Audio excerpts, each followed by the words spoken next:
Well, hello, my friends. I'm Mini Pride from Milk and Cookies Total War, and welcome to part 9 of my Tic-Tac-Toe Let's Play campaign. Gonna be a very laid-back stream today. I'm not gonna be doing anything too crazy. We might shift into multiplayer at some point, but this campaign needs to finish up. We've been rocking it for more than 2 months now. I've been enjoying it. It's been fun, but I think it's very clear that anytime you go like way past 10 or 12 parts, people just stop caring. I think a lot of you guys have probably stopped caring about this campaign anyway, which is fine. That's ultimately one of the things that kind of comes with the territory. It's like, I love playing this thing, I love doing the playthroughs, but no one wants to stay with the same series for 30, 40 parts. I think it's very clear in terms of the YouTube views that it's not worth that investment. So, we're going to try to finish it up relatively soon here. I'm not going to finish it up today. We've got some chaos threats to worry about. We've got the High Elves to our north. Tic-Tac-Toe wants to do some invading up north there for sure. And we're going to be doing a lot of big battle against stacks of Chosen, against stacks of Trolls and Hell Cannons and all that. You are going to hear some sliding glass doors behind me. We're setting up for a party tonight, and I will be heading out in about 3, maybe 4 hours to go get ready for that. So there will be a little bit of background noise, trying not to worry too much about it, but that's ultimately going to be it. And like I said, laid back stream. What I want to do today is, a lot of you have been watching my channel for a long time, and my Q&As were honestly much further in the past. I think it'd be a good thing for us to level a bit, just talk 1v1, mano-y-mano, and discuss a little bit about like what's going on with whatever you want to talk about. So we don't just have to keep it to Warhammer. Very laid back, just bring up whatever topics you want to bring up, and if I see your question and I have a way to answer it, then I will certainly do so. So let's get this thing popping off. Welcome to the stream, everybody. We've got 100 people watching right now. Welcome, welcome. And I think what we're going to do to get this thing kicked off is start moving some of our armies. Because if we take a look at what Tamar, the Vessels of Chaos, are rocking, they've got a lot of chariots, some Chaos Halberds, a lot of Chaos Warriors, some Trolls, some Hell Cannons. Over here is the army that I'm really scared of, though. It's Silver Chevrons all the way across the board, a giant, 3 Hell Cannons, which is going to be incredibly annoying, and some Chosen great weapons as well. So these are armies I want off my lawn. Pretty annoying. Don't want to be dealing with them, so we're going to make sure that they die relatively soon. And what we're going to do, I think, here is strike out as soon as we can with PD Pablo and the Kroxagore Doomstack. Now, the Saurus Warriors and all this stuff is going to get beaten to hell. They're not going to enjoy that fight, especially because the Hell Cannons are going to wreck them and their mum. But once we close in, Kroxagores and the Ripperdactyl should be able to turn the tide for me there. And pretty soon we should be unlocking some Red Crescent Skink Chief Stegodons and Carnosaurs for our boy Checkars, who has been like the biggest failure of a Scarvet ever. You find it weird that the best provinces for Dark Elf slave economy are in Ulthuan? Honestly, I had no idea that was even true. It kind of makes sense that, is it Tor Anrock is the one with the gold mine? There are a couple others that are really, really lucrative in terms of an economy. So I guess it doesn't surprise me that much, but, well, actually, to an extent, from lore-wise, it kind of makes sense too. Like, if you're going to go invade Ulthuan, it kind of makes sense to use their people as your slave port, right? Like, you're not going to enslave your own people too much, but if you kill a bunch of High Elves and then take the rest of them for your slaves, kind of makes sense that that'd be pretty lucrative for you. In Black Tower of Arkan, we need to do some leveling up, and we need some walls. We got some level 4 walls here. I guess the Skaven threat isn't too bad. So what we're going to do, I think, is in Bel Aliad, we could strike out and probably kill this army right away. The problem is it would then leave us exposed to this one. So we're going to chill for a moment, see if they go to El Calabad. And up here, I do have a stack that I need to kill off, but I can't do it yet because my garrison is still replenishing. So what we're going to do here is level up Tic-Tac-Toe. Then we're going to end the turn and see what Chaos does. I think they are going to attack El Calabad. We're going to get Gifts to the Jungle because Casualty Replenishment is way too good to pass up. And Commandment right here, we're going to go for Growth and Public Order. Hard to go wrong with that. All right. Favorite Warlord, King of 8 Peaks. Wow, that's tough, man. There's only one true King of 8 Peaks. It's Belegar Ironhammer. If you're talking about Warlord, it's Skarsnik. I think of my favorite 3 characters of those, it's definitely Queek. I think Queek Headtaker is by far the most enjoyable character. He is a massive dick. If you've read Headtaker, he is absolutely verifiably insane, which is interesting because it makes him feel much different than the other 2 characters. Skarsnik is insane in his own way, but it's much more cunning and much more cognizant of like his of his surroundings, and like what needs to happen. I think Kroak is much more just ferocious, and he just goes in there and does what he needs to get done, but it's all really kind of in the background. Like, he just is crazy and has no idea what's actually happening. Like, he can murder stuff, he can get in there and slay pretty much anyone in a 1v1 fight, but he doesn't want to, like, analyze things very much, right? Like, it's very emotional, I guess you could say, is the best way to put it. Okay, so he actually attacked me here. We're gonna go auto-resolve that, because that's a joke. That's a joke of a fight. Belegar, I actually kind of hate as a character. I know that's gonna go in the Book of Grudges, but when I read his viewpoint in the end times and all that stuff, like, he is kind of a douche. Like, he made sure that his family stayed in the 8 Peaks and died when he could have easily let them escape. He let his wife die, let his kid die. He was not a good leader in a lot of ways. Kind of a douche, and I really kind of hated him after I read, I think it's Rise of the Horned Rat, where he is, there's a lot of focus on him as a character. Okay, so Chaos is gonna attack me, and we're gonna fight this battle for sure. That's gonna be a good one.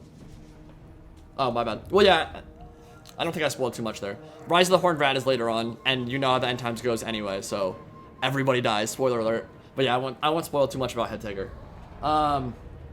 Yeah, no, I mean, I think that's true to an extent. Even more insanity. I think it's true that some of the characters, like, how they were written was changed because they needed to just finish up the story, and so they purposely made some characters make bad decisions that normally they wouldn't make. But I think, honestly, a lot of that characterization for Belegar was true beforehand. He was very stubborn and very hot-headed, and he made some bad decisions in the run-up to the end times and well before it as well. Some very bad ones. And he let a lot of Dawi die. So, as a leader, I don't think he was a very good one. As a fighter, definitely one of the best in all the Karaz-Ankor. Alright, we're gonna fight this one. Fight battle, Lego.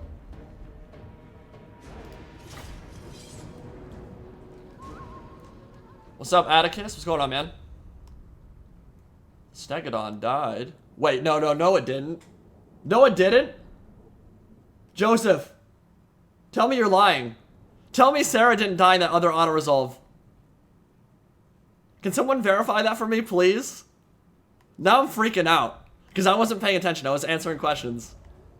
Did someone just die in the auto-resolve that I didn't pay attention to? That is one reason, like, I never save scum in terms of, like, a battle. Like, I will absolutely absorb a loss if I lose a battle. I'm fine showing it, because honestly, I like being challenged like that. But when a stupid auto-resolve happens, and, like, a unit dies for free that shouldn't be dying in the auto-resolve, because that was a joke of a fight. Of course I don't want to fight that. It's a bunch of peasants. Like, that pisses me off. That's something that I'll sometimes save some for. I won't do it here, because we're streaming, but I will 100% own that. Oh my god. Sarah died, dude. That's a joke. Ugh. Okay. I'm not gonna go back. That's... Sometimes, man. I mean, I love this game, but the auto-resolve is sometimes just the dumbest thing ever. Instead of just spreading that across, like, 18 different units, it's like, hey, you know what? Let's just kill the Stegadon, you know? It'll be fine. Yeah, okay. Goodbye, Sarah. You made many sacrifices for me. And you made the ultimate one now. Alright, we're gonna go... Saurus, shields in the back here. Actually, some of them should be in the front. This will be our reserves. Crazy idea. Which lord or hero from the Three Kingdoms would make a great, fun campaign as the Dragon Emperor of Cathay? I mean... Yuan Shao's the one that everybody memes now. He's the one that kind of like vassalizes everybody. So honestly, he could absolutely unify Cathay better than probably any other character. If we're talking about game, like from a game perspective. If we're talking lore, if we're talking history, then Cao Cao would be up there. I mean, he paved the way for, what was it, the Jin Dynasty and Sima Yi. And their whole thing, even though he did get betrayed once he, well, his family got betrayed once he was long dead. But I think Cao Cao would be right up there too. We want Temple Guard in the center.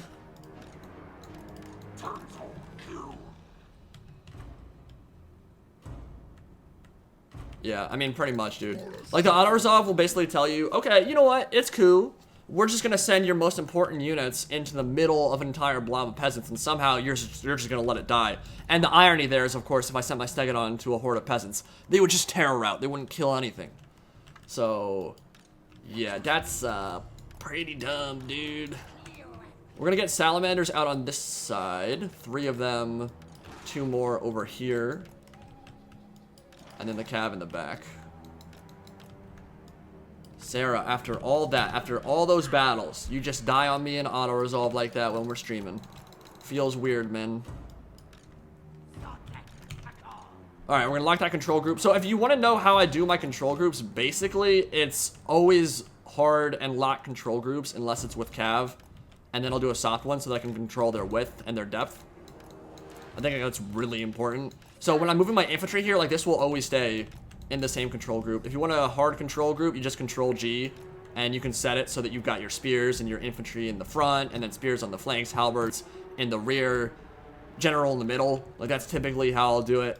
And then the other dudes, the Pterodon runners and stuff, will just kind of move around on the flanks. And we're using Debug Cam right now. If you've never used this baby before, go into app data and you can change it, and you can do stuff like this. So if you want that top-down view and you want to control your army that way, it's pretty damn useful. I'm not gonna lie. I've been using it since Shogun 2. And also, it helps you get those real nice close-ups. So if you're talking like, well, you can go under the map with it, but you can zoom in real nice, get angles that you wouldn't be able to get with the default camera. It's pretty good. How do I stream? Yeah, you can do it through YouTube. I use OBS and just stream straight to YouTube or Twitch. Usually YouTube because it's where all my viewers are for the most part. But yeah, let's get this going. Start deployment and let's play.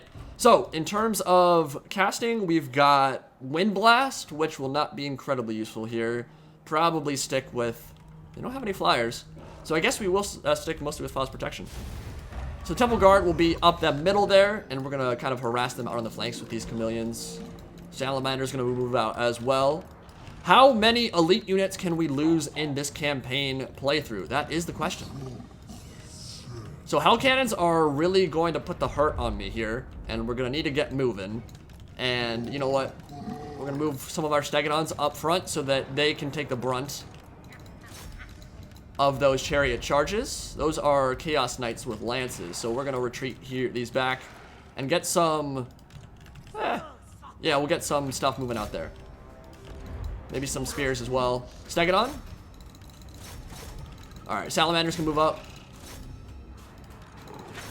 And we'll also get you out there too. Yeah, see? Charge me, that's fine. And now you're in range. Ooh, you're shooting the gap. That is sneaky. Nice. Alright, kill those chariots. Get the infantry in.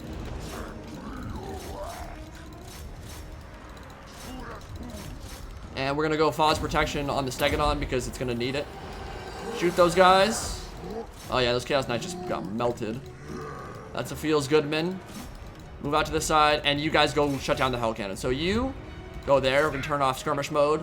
You go there, turn off skirmish mode, and you shoot those chariots. Get the Stegadons in there. That's fine if we take the halberds on as long as we have infantry support. Are losing some stuff in the center. And you know what? Let's kill that chariot because that's going to mess me up good. Stuck in. Get the Temple Guard stuck in. Alright, going decently so far. Although they're doing a really good job of focusing down my Temple Guard.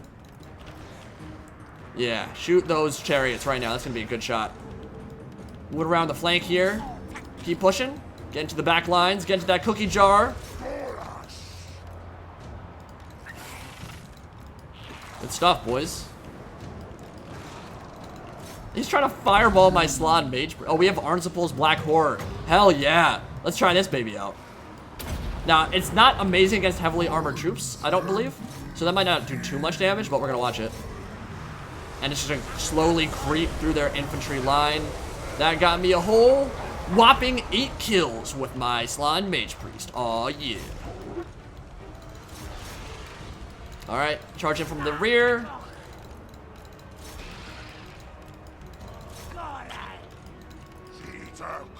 Alright, things are going real well. Things are going real well. We are going to take some damage here, no question about it. Don't need to have my cab chasing him all day long. You know what? I think they can kill off that chariot in melee. Would be my guess. You guys continue to fire in from the... Oh, you know what? Kill those trolls. Yeah, kill some armored trolls. We're going to watch that. Woo! That's what you get, man. That's what you get for having regen. Just gonna melt. 25% weakness to fire. Pretty good. And you stay on top of them. Kill the chariots. Get the Scarvet stuck in. Go kill the Lord. And let's overcast Wind Blast right here. Oh, you guys need to run. We'll turn around in a second. Use you to zone that Marauder Horsemaster out.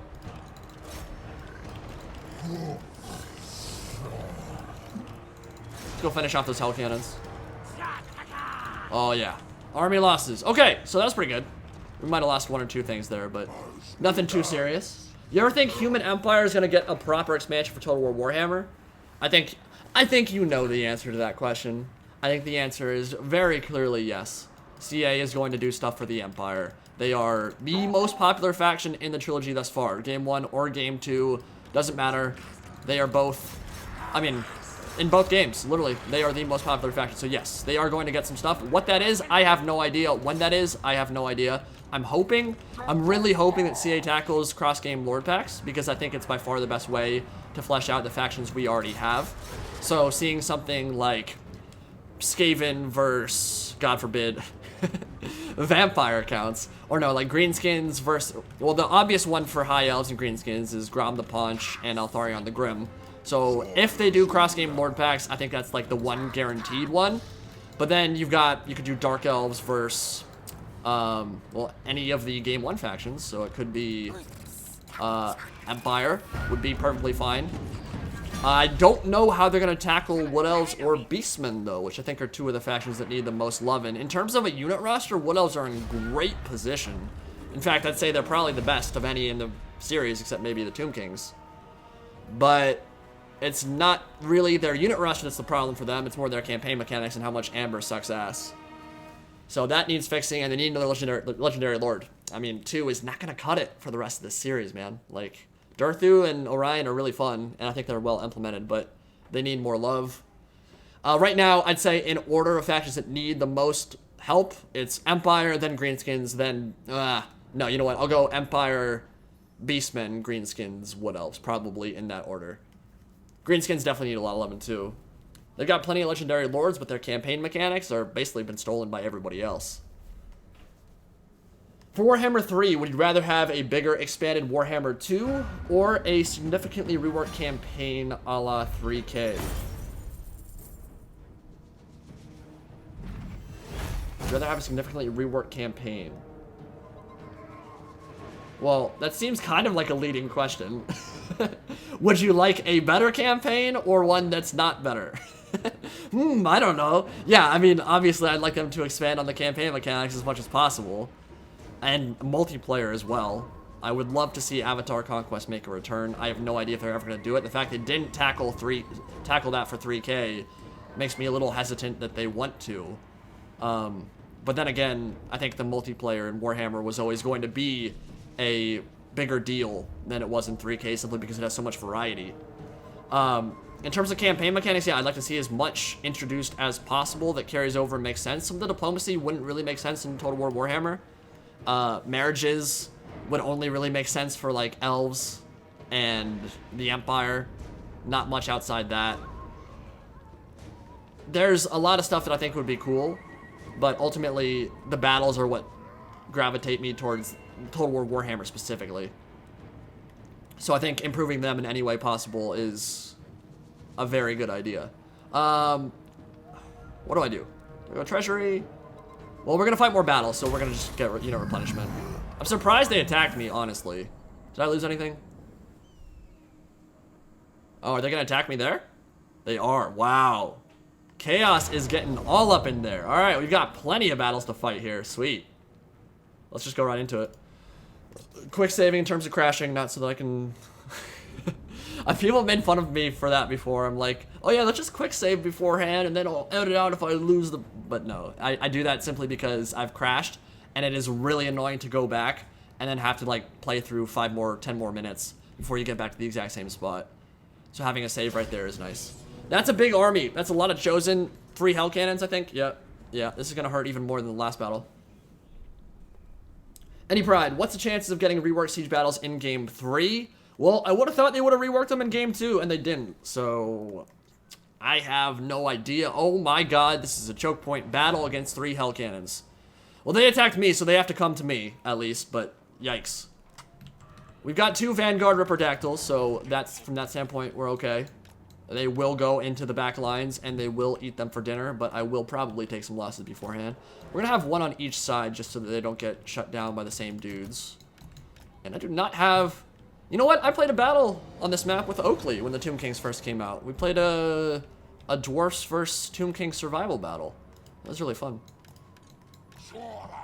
So the siege battles, I think that there's a chance that they'll rework them, but the fact that they didn't do it in game 2 makes me think that they just don't. They're gonna work on other things instead. I don't know that, but that kind of leads me to believe that. Then again, they may treat Warhammer 3 very differently than they treat game 1 or game 2. It seems like it's gonna have a longer run-up and a longer time in between games than Warhammer 2 did. Because I think Warhammer 2 came out. Warhammer 1 came out in May of 2016. Warhammer 2 came out in, I think, about a year and a half later, in 2018, September 2018. So Warhammer 3 is going to be pushing 2 years instead of a year and a half. Probably, would be my guess. So maybe they'll just dedicate more time to fixing the things that aren't working very well. And it's not that sieges don't work well in Warhammer, they do. They're just not as much fun as they are in historical games in terms of the settlement layouts. Alright, so what we're going to do here is have the Kroaksgård sit up behind our infantry, kind of hang out. This is the classic monstrous infantry tactic. You want to make sure that you've got a nice juicy shield wall in front of your monstrous infantry so they don't take the brunt of the damage. Because... strangely enough, monstrous infantry in Total War Warhammer takes damage less well than a lot of infantry units. So you don't want them on the front lines, if you can avoid it. So we've got PD Pablo. Spin your short round your head like a helicopter. North Carolina. He's gonna get in there on his Ripper and tear stuff up. Got some Saurus front line. And we're gonna hang back and wait till they get committed to the choke point, and then we can Flock of Doom it into Oblivion, right? You are a... what kind of caster are you? Yeah, you're Flock of Doom. So we'll keep the Cav out on this flank, and some of the Saurus out there as well, but maybe on this side. And... I don't know how much damage the Chameleon Skinks are gonna be able to do, or the regular Skink Skirmishers. But the Rippers are a huge component of this campaign, and always have been, always will be. Okay, I think... this is about ready to go. You guys will be one wing. Ripper your own. Ripper your own. You guys. And then the Cav. Cav right there. Sweet. So yeah, I do think a unit size, doing something like Three Kingdoms did in Warhammer 3 would be awesome. For people who have the computers that can run it. A massive unit size of like 300 Skaven slaves in a unit. 150 sword masters, 160 sword masters, something like that would be pretty dope. Don't know if they're gonna tackle that. There is a bit, and I think we've talked about this before, but there is a bit of a revolving door in terms of campaign mechanics and features in Total War games that I wish they could kind of move past eventually. And I get that some things just don't make sense and have to be cut from game to game. But when you have like a really cool feature get added in one game, it's kind of annoying to have it just get taken away in the next. Avatar Conquest, a prime example. Like, bring that baby back, man. People loved it. I loved it. I am people. We want to get invested in multiplayer as much as possible. And when you can army paint your own stuff and create your own units, of course it's going to make people want to play it more. I do wonder if Ogres or Chaos Dwarfs will be the bonus race in Game 3. I don't know how they're going to tackle that. I honestly do think that Chaos Dwarfs, Ogres, Demons, and... maybe Kislev will be the starting 4 races. Kislev is a more of a stretch than the others for sure, just because it's a minor race. But I am very confident they will get in at some point, whether it's on launch or not. I don't know, but I think there's without question there needs to be a good faction on launch day, and Kislev's really the only one that's logical from that perspective.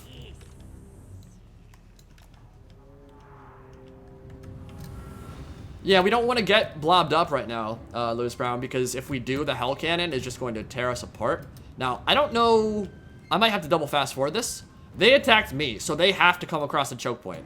But they're not attacking. I think it's because they're moving their Hell Cannon, so we're going to double fast forward it for a second and see what they do. You. I guess we can mess around with you a bit. Fireball. Oh, are you already in range? See, that might be why. I might not be able to hide enough. So I hit him with that fireball. Okay, yeah, I just need them to commit infantry, that's it. They're getting blobbed. Don't you dare retreat. These little wieners, man. I can't get at the Hell Cannon when their whole army's just sitting right there. Oh, we're doing some jukes. Oh, yeah. Nice shot, idiot. All right, actually, we can try fireballing the Hell Cannons. Because they are the biggest threat on the field for me right now. You guys can back up. You guys can back up. There we go. They're starting to commit. It'd be sweet if these fireballs would kill stuff. Amber Spear, do we have that yet? Ooh. Triple Hell Cannon at you? Nope, shooting at something else. How did that do that much damage? Do I have Amber Spear? I do. Amber Spear that, see if it kills it. Oh, they're starting to... Okay, let's go, let's go. Now we can commit. You didn't shoot. What are you doing? Reprodactyl's gonna come in from behind, and they're gonna munch him up. Dude.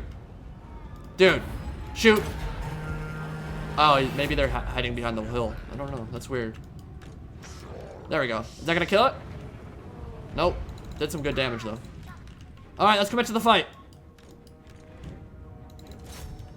Ripper's coming in from behind. You stupid chaos spawn. You little douchebags. You have no idea what's coming. Rippers are gonna tear you up, and we're gonna Flock of Doom this too. So that's gonna be a nice Flock of Doom. A very juicy one. Infantry get in. Crossgores get in. We're just gonna get a perfect surround off, and even though it's gonna hurt, and we're gonna lose some units here. Hashtag Worf. Get the swords in there too. Need to shut down those chariots. Now the generals can come in. Give me that Flock of Doom as soon as possible, please. Get into melee. Oh yes, Ripper Dactyls, give them the Toad Rage. The Toad Rage. And kill some chariots as well. Yeah, just feed me more points. There we go. You. I need another Flock of Doom out of you. That is the biggest blob I've ever seen. Now we're gonna drop rocks on it too. Kill them all! Sotek will recognize his own. Oh yeah, juicy. Maybe a little bit of friendly fire, but hashtag Worth.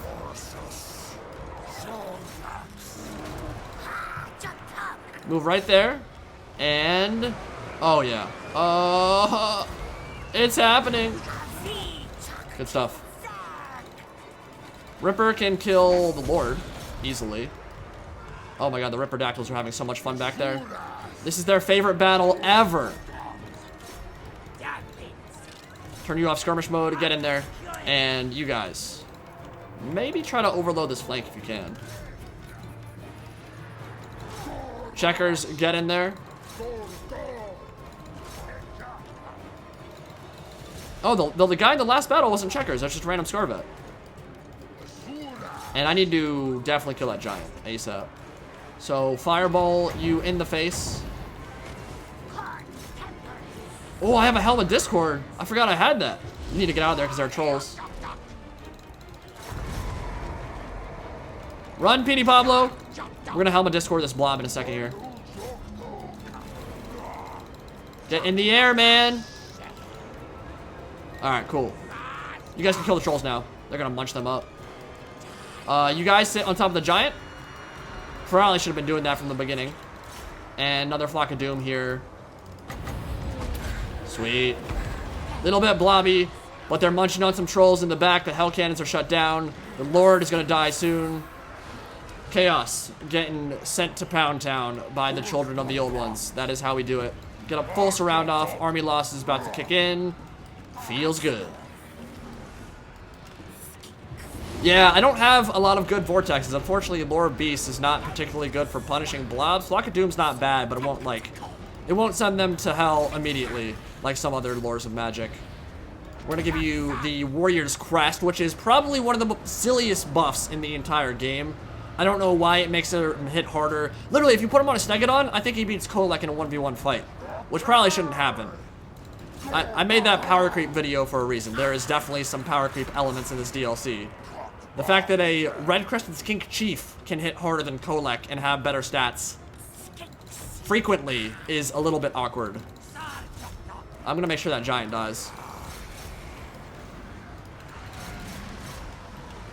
And we'll get some little cinematic close-ups, you know? That's what we're here for, right? Hey, Kim Jusu. I probably butchered your name, I'm sorry. Hey, Kim, what's going on?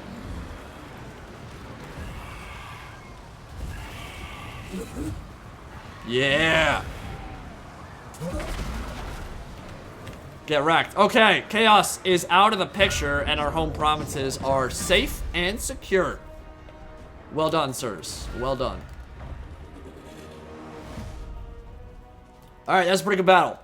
And we actually took minimal losses there, too, which is what I like to see. Those Chosen, I don't know what you guys were doing, but y'all screwed it up. Silver Chev, Chosen, great weapons with 16 kills. That's embarrassing.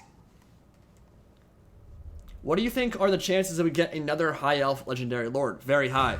Like, so the only thing left in this trilogy, well, in Game 2 right now is Lord Packs. CA have already confirmed that. Don't know anything else, but if they're Lord Packs, at the very least, whether they do cross-game Lord Packs or not, it is very clear that we're going to get Game 2 Lords. So the people that are still on the board, Malice Darkblade, Thankwall, Altharion, maybe Imric. Who am I missing? Yeah, maybe Gorok. Maybe Teto Echo. Maybe Oxyotl. Maybe Nakai. Those guys all don't just have a chance, they have a very good one. So I'd say Malice Darkblade and Thankwall almost guaranteed in Game 2. Unless they're holding them on to Game 3. But we know that the Dark Elves are going to have another DLC. We know that the Skaven are going to have another DLC. They're not going to skip them, again, if they have another chance to get added. Unless they're holding on to them. So, again, if we don't get Thankwall when Skaven get their next Lord Pack, okay. Then you know that for sure we're getting him in Game 3. Like, it's that simple. They are not going to skip a character like that. Not one that's that iconic.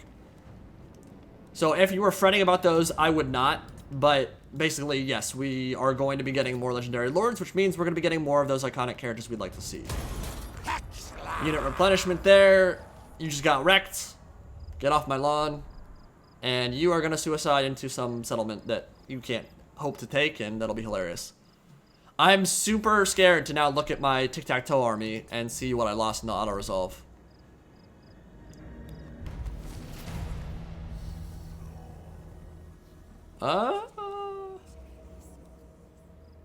Wow, I am rich. Holy balls. Don't really care. Please. Oh my god. Oh, thank you. Thank God. Thanks, sweet baby Jesus. You guys scared me so much. You guys scared me so much. Sarah's fine. It was just some random feral stego. I don't care about a random feral stego. I care about Sarah. Sarah's good. We're good. I'm okay with it. Man, I would have been so sad if she, my named Stegodon, had died like that. Yeah, okay. My heart, it sings with joy now. I'm so happy. That could have been so much worse. Okay, so Chaos is done and dusted. We got 8 turns of, like, basically just ending our turn. What we're gonna do here in Phyrus is get up some walls, build some more economy buildings because we are rich, swimming in that cash money, selling some cryptocurrencies of the old ones. Dude, I watched The Big Short. I guess like a month ago, but I went back and watched some clips yesterday. And that is one of the scariest movies I've ever seen in my life. Like, it's hilarious. If you've not seen The Big Short, you need to watch it. It's amazing. There are a lot of really good actors in it, and it's really well written and snappy and funny, but it is terrifying. The housing market, the crash of that, like the 2008 Great Recession, is absolutely horrendous. Like, everything that went into it, how... Oh, it makes me mad just thinking about how many, like, people just crook their way out of, like... I don't want to get... There's no reason to get political here. It's not a political issue. The fact that you can be a CEO of a Fortune 500 company and screw that many people out of their retirement savings is insane. And I was watching clips of it last night, and it's a great movie. You need to go watch it if you've not seen it before. But, wow. Like, that movie pissed me off tremendously. I don't remember why I jumped into that. There was a segue there, but I already forgot what it was. Go watch it. It's really good. Alright, we're gonna get Geometric Pylon there because we want to connect all of them together. Source Garrison. Margot Robbie in a bathtub. I don't think she's in that movie, dude. Although, yes, I am hyped for Once Upon a Time in Hollywood. Quentin Tarantino's 9th movie is coming out. When is that? In July, I think. Like July 27th? I can't remember the last time I saw one of his movies that I didn't love. Yeah, that'll give us a full another spell there. Alright, are you fully... Yeah, pretty much. We're gonna get one more unit. Maybe get a Stegodon. Oh, it's gonna take 5 turns if we got an Ancient Salamander. I want one for you, man. It'd be nice. Yeah, it's like a fantasy version of like the Marilyn Manson... Or the Marilyn Manson, Jesus Christ. Charles Manson murders and Sharon Tate and all that craziness. But it's like a different spin on it. And there's like Leo DiCaprio is playing a famous actor who's not a real actor. Didn't exist in real life. And Brad Pitt's playing his stunt double. It's gonna be good. You can't have a cast that good and a director that good and have a bad movie. It's just not gonna happen. We are going to check this out and then end our turn, I think. Oh, it's PD Poblis. We go Beast Tamer, Skink Leader, or Spawn Brothers. One that buffs up crack scores would be sweet. None of them do. Cold ones. Honestly, none of those are amazing. Let's do Spawn Brothers.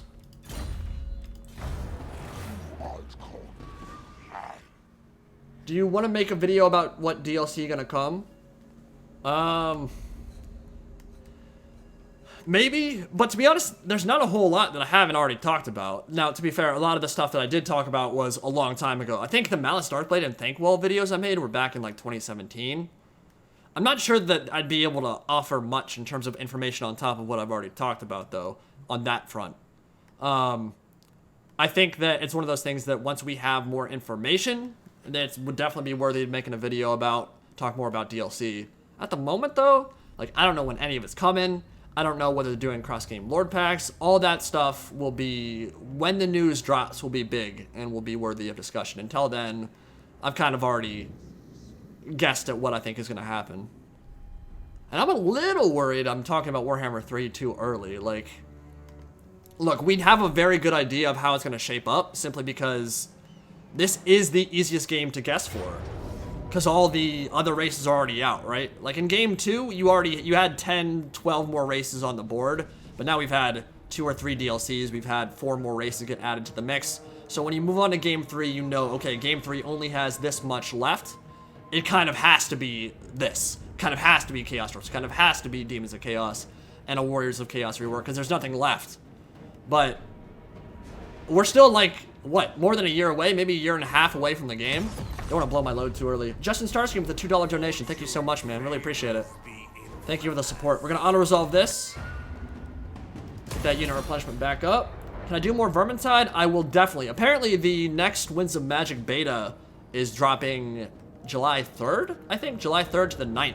So I'll be definitely doing some more gameplay on that beta, as long as there's no NDA on it. And hopefully they'll add the Minotaur and some more maps. I know that there's at least one adventure map being added to that DLC. Don't know if it'll make it into that beta, but the ultimate release I think is mid-August. So either way, there will be a lot of Vermintide coming, and you know I'm gonna be tackling the head-to-head multiplayer like crazy. It's gonna be incredibly fun to control a Gutter Runner or a Warp Fire Thrower and just knock people off the map. there are going to be some crazy setups for that. I've watched clips of Left 4 Dead 2's multiplayer, and while I doubt it was the most balanced thing in the world, it looks like a lot of fun. So we'll definitely be tackling that. And when you put some Warhammer flavor on the top of it, like, honestly, Warhammer designs for specials are cooler than they are in Left 4 Dead anyway. So it's going to be a good time. Yeah, Winds of Magic, I'm pretty hyped for it, for sure. I took a break from Vermintide for like 2 or 3 months where I like barely played at all. But I'm definitely hyped to get back into it, because Cataclysm is an awesome game mode. And a difficulty that I hope they don't nerf, because I like being challenged. And I think it's one of those game modes where not everybody has to be able to complete it. Like, that's not the purpose. It's supposed to be hard. Like, really hard, even for good, stacked teams. I like that challenge. That's what's going to keep me coming back. Alright, so Bel Aliad Salmiak. We never renamed him. What do you guys want me to name him? I had some suggestions in the video, but I'm not going to pull that up right now. What do you want me to call this dude? Are the Skaven attacking me? Yes, they are. Okay, well, we can auto-resolve that. No. Take some money off you, too. Indy, how confident are you in Winds of Magic? There's been a lot of people upset about it. So, the people that were upset about it were upset after the first wave.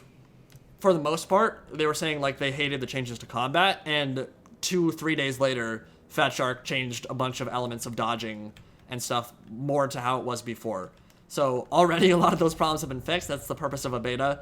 You take feedback and people say, oh, I hate this. And they're like, okay, well, we'll go back to the way it was or fix some of that. In terms of the weaves themselves, I can see why a lot of people are not gonna love them that much. One, because scaling up into infinite difficulty is very hard. But also simply because they'd rather have more adventure maps like Drakenfels or Asgaraz. And to an extent, I'm right there with you, man. Like, those DLCs for Vermintide 1 were some of the best in the series. Probably the best. Some of the best Warhammer fantasy work ever for any game. Like, seriously, I adore Castle Drakenfels and I adore Asgaraz. Those were incredibly well done DLCs, and I can see why people want more of that kind of action. We've not gotten a adventure map anywhere near that level of quality yet in Vermintide 2, I don't think. So I would like to see that kind of thing come back again, but I think the weaves, they do add a kind of framework that will be very good for the game going forward. And it's like an iterative process, right? Like, you create a very good... They're not custom designed so much as they are it's just like a map design that you can easily build on, right? You can easily add more content to it, much more so than you would a Drakenfels or an Asgaraz. So I think that there is a level of replayability that Winds of Magic adds that maybe adventure modes wouldn't. But I think it's important to balance both, and so that's why I'm glad they're adding at least one of those type of maps in with the newest DLC. I don't know where it's going to be set. I'm hoping it's going to be in like a deep, dank, dark Drakwold forest kind of setting. There's a bunch of beastmen and herdstones and stuff around. I think that'd be a great way to introduce the beastmen, but not sure how they're going to tackle that yet. Alright, so we need 7 more turns. We're going to do some end turning, I think. But TikTaq'To is ready to go. So we are going to force march. We're going to sail for Ulthuan now. And we are going to try to mess with them, because they are actually leading in the war for the rituals. And I don't want that to happen. So we are going to land maybe near Lothern and see how well defended it is. Honestly, this might not be the best stack to take it. Lothern, if they have a stack there, I probably won't be able to just with this army. I probably need to send a second army. And then this one can kind of patrol. Yeah, I think we're going to keep these two back as patrol armies and these two going to Ulthuan to balance things out. So we'll go to El Hike. We will increase our favelas, spend some money because we rich, and assign some skill points to, yeah, Tempest. And our turn. Yes, I am attacking the High Elves. They are the closest to me, and they are also winning in the Vortex race. And the dude cannot abide that. That is not acceptable. So we're gonna go northwards, we're gonna kill them all, and the old ones will recognize their own. Indy, would you be interested in a Warhammer-specific naval game? Well, I actually played a little bit of Battlefleet Gothic Armada 2 and could not get into it at all. And I don't know if you guys noticed, but it died pretty quick on YouTube. I know Turn in Italian and some other people did some videos for it, but ultimately the views weren't there. I don't think it was a bad game at all. And clearly there are people that are interested in it, and clearly there are people that still play it, but it didn't seem to do amazingly in terms of, well, there was a lot of hype around it, and like in the first couple of weeks it did pretty well, but after that it died pretty quick. I honestly think that a similar thing might happen if they did a Man of War or a Dreadfleet style game. I would play it, no question. I don't know if it has the same appeal as land battles do. And I think if you compare 40k land battles to, like, if, again, God forbid, a Total War 40k game happened, that would be something that people would get a lot more excited about than a pure space battles kind of Warhammer 40k, and I think that's true for fantasy as well. I think that you can you even just have to look at something like Master and Commander in terms of movies. An amazing movie. So goddamn good. So good. But did it do well in theaters? Was it worth the money they spent on it? Not really. I don't think it made like a massive profit or anything. And I think that if they had made it like a, God forbid, like just cut it out and make a modern shooter movie, it probably would have sold more. Just because that is what people are more interested in. Unfortunate, but it's the truth. I think that's true for Naval. I'd play it. I think it'd be dope if they added a minigame or a side kind of campaign to that at some point. But as its own product, $60 product, I'm not sure there'd be a ton of sales for that. Your army will perform better in battle or campaign. I think we'll go campaign. Hide of the Old Ones. Ooh, that's a nice one. And Trunk of Maps. Okay, so we are going to force march to Lothern.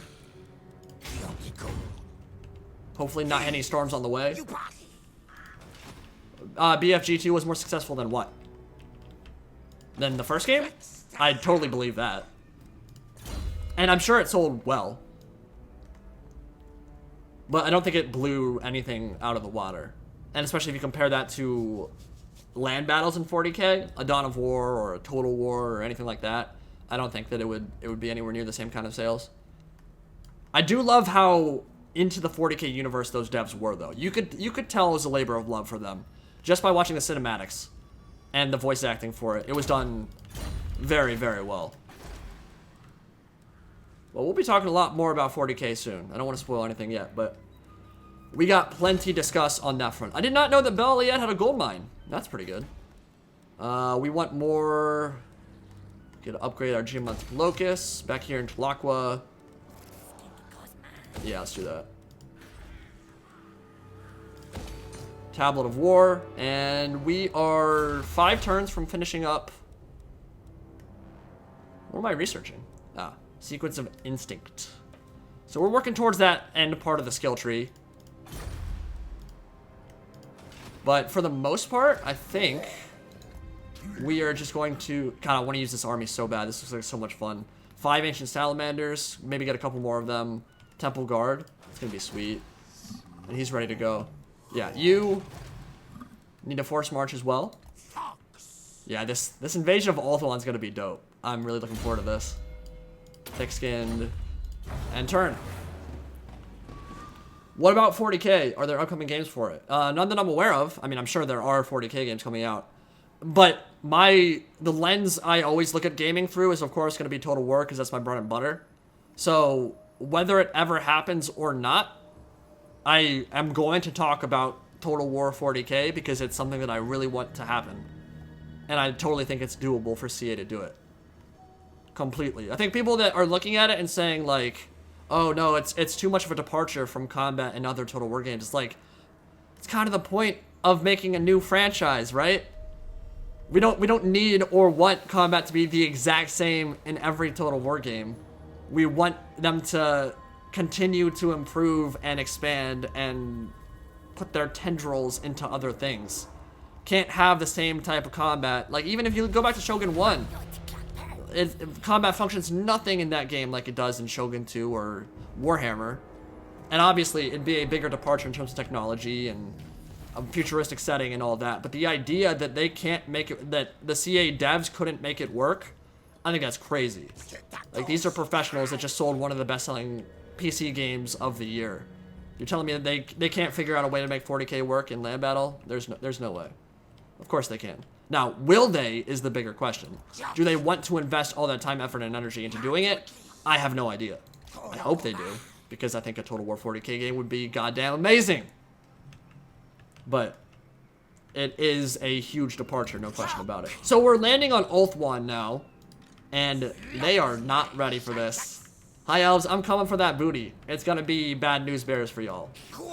So we are gonna land him right on Lothern. Actually, no, this seawall might prevent it. We might need to go to Glittering Tower first, and we're gonna get everything going right on Lothern, making 3,000 a turn.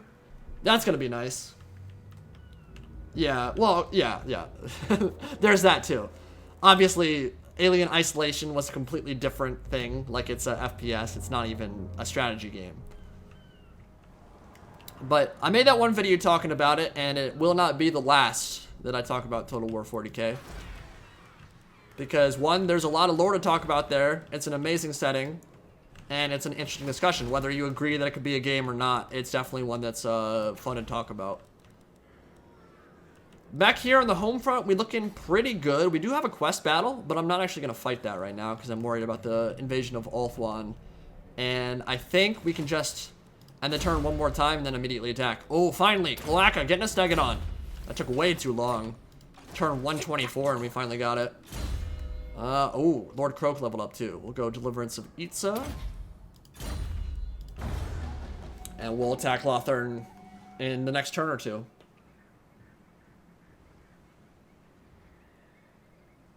What's my favorite faction in 40k? Now that is a tough one. So, obviously the cool thing about 40k is that sub-factions are an even bigger deal there than they are in Warhammer Fantasy. So, when you say Space Marines doesn't mean a whole lot, right? Yeah, it means a super soldier in Mark IV power armor. But other than that, like, there's not a whole lot there. It's when you get into the chapters where you get all the flavor and all the variety and all the uniqueness. Blood Angels play very differently than the Dark Angels. Dark Angels have their Deathwing Terminators, and they have a very different style than the Blood Angels would ever do. The Sanguinor and the Sanguinary Guard and stuff, it's just a completely different style of combat and uniqueness. So, I think it's cool that 40k, when you say, well, I like Space Marines. Which chapter? There are hundreds of them. And each of them have very unique lore and very unique flavor to them. So, I like the Eldar a lot. I think the craft worlds are incredibly interesting. I think the birth of She-Uthurst is one of the coolest portions of lore in any setting ever. And I'm talking like Lord of the Rings. I'm talking like Wheel of Time. All that stuff. I think the Fall of the Eldar is incredibly interesting and unique and well done. I love that piece of lore. Murder banging a Chaos God into existence is pretty metal. I like the Eldar a lot. In terms of Space Marine chapters, I think the Blood Angels are right there near the top. And I love Chaos, dude. Like, Thousand Suns probably have the coolest aesthetic of any faction in the setting. Thousand Suns have really cool lore, too. Burning of Prospero is pretty messed up. And you can kind of see why some of these Chaos Legions turn from the Emperor and were like, you know what? Maybe I will say screw it to the Imperium of Man and kind of leave. The Emperor, Big Daddy Emps, was kind of a dick. He was not a very good dad. I'll say that. He's not a very good dad.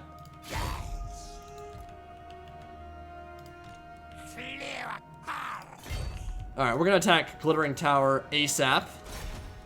Sorry, High Elves. Y'all in trouble now. So I feel a little bad that I'm attacking the other good faction in the Great Vortex Campaign, but not that bad. Ultimately, if they beat me to the final ritual, then they beat me to the final ritual, and I don't like that. So we're gonna occupy here, and that will be the new spot to take them on.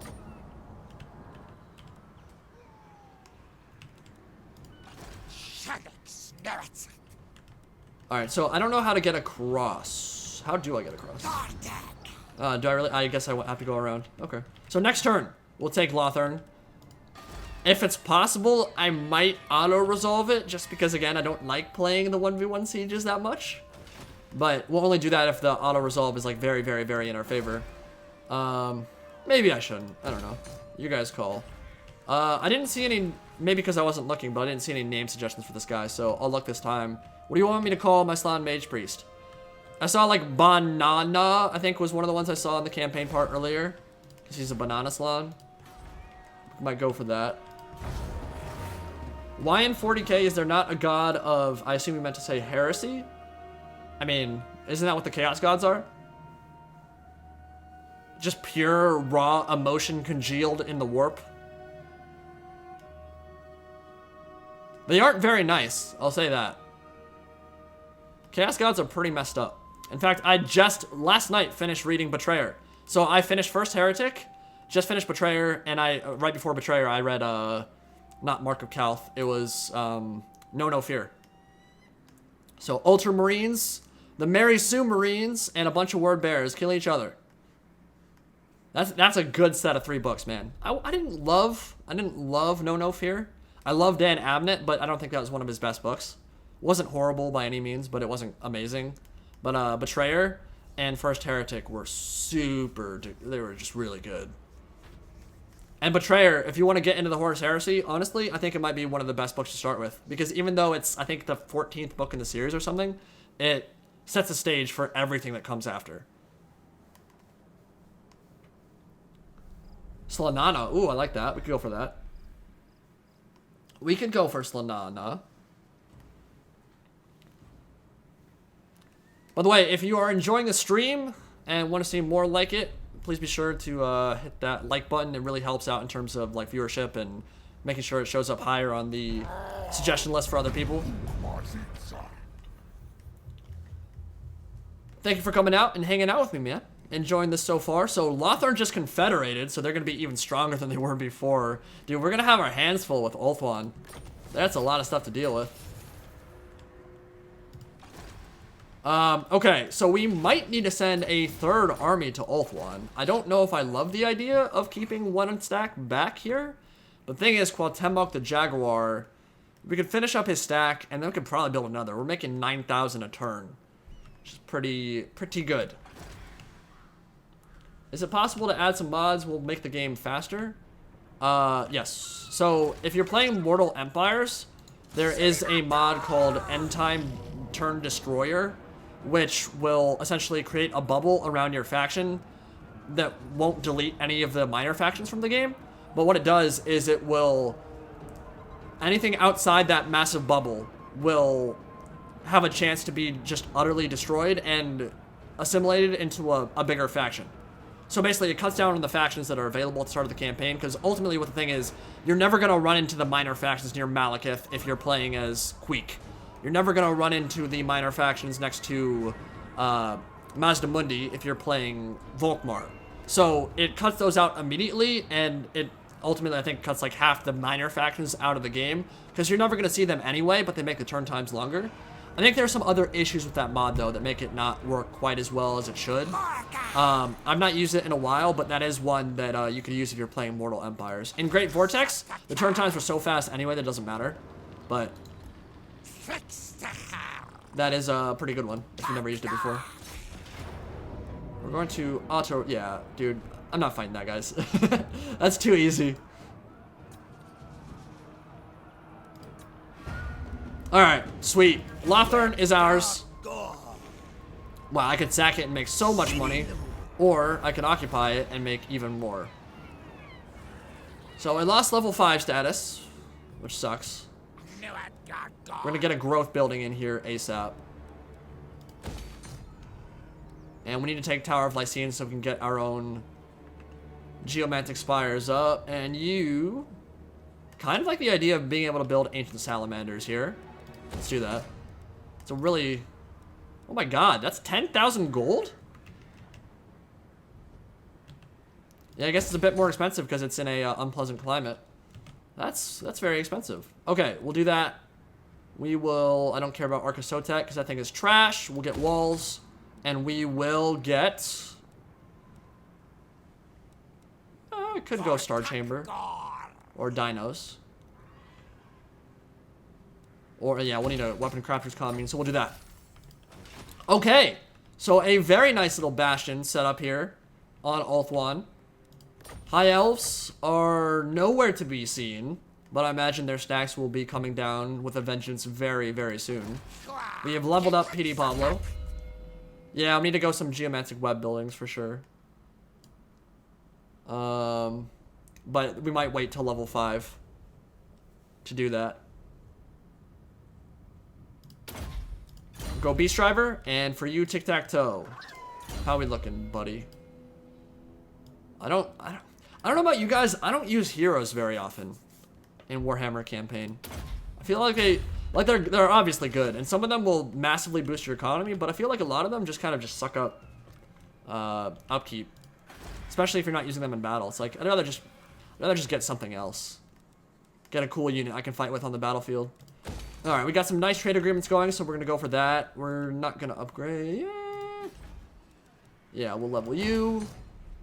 And over here, when did that happen? I missed that. Can we just sally out and attack them now? I do not remember them attacking me. You know what? Let's fight this. This will be quick. And we got an Ancient Stegodon to use too. Is Kroak alive? Yes, he is. And if I can, I'd like to confederate with him because I'd like to use him in battle. I don't have much luck with confederations in Warhammer though. And that is one of the things that I think Three Kingdoms does better. You can assimilate factions much easier and assimilate those characters and get like a really cool all-star team going, which seems to be a lot harder besides the few that have confederation mechanics in Warhammer. So I would have to pay him like an absurd amount of money to even make him be a part of it, despite the fact that I could crush his empire in like 4 turns if I wanted, which is kind of annoying. And even if you're on really good terms with a faction, a lot of time they just won't go for it anyway, unless they're like about to die, which then kind of defeats the purpose because it means like if the faction's about to die, then Kroak is probably already off the map and dead, and then it's like I don't want to confederate with you because I want Kroak, and that's the only reason I'm doing it anyway. You think having a way to interact with the Vortex would be cool? Like, in what capacity?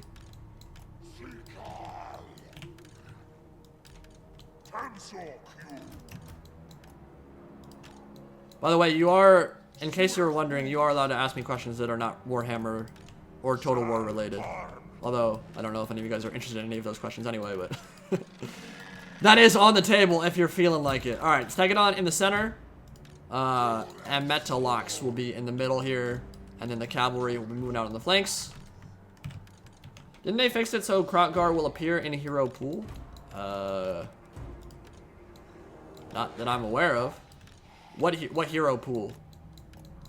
Oh, like as in if he dies and then you confederate with a faction, then he'll show up later on. Yeah, maybe.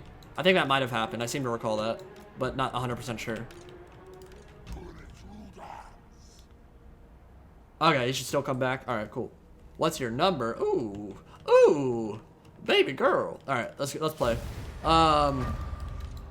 Chameleon Skinks moving up the center here, and a bunch of angry Norskins. They've got Ice Wolf chariots and Marauder chariots out on the flanks. Marauder great weapons and a Marauder chieftain.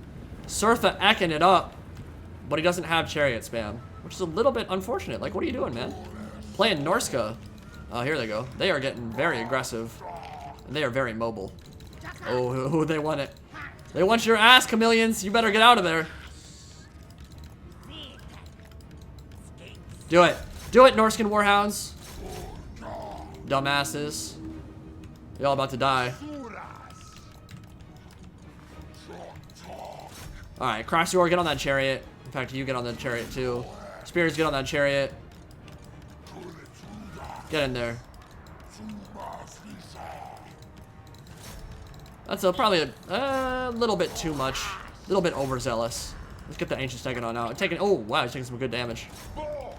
Go help him out.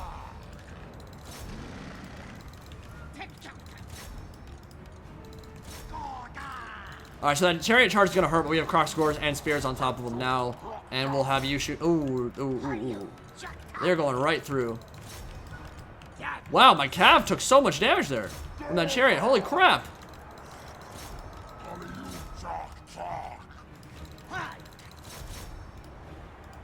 Alright, Crossgores, kill the chariots. We need you in the center. Yeah, you keep running. And you go help out over there. So I'm gonna pull you out and we're gonna kill the Lord here. I think he's on foot. You're actually taking some good damage from that man. They're messing me up.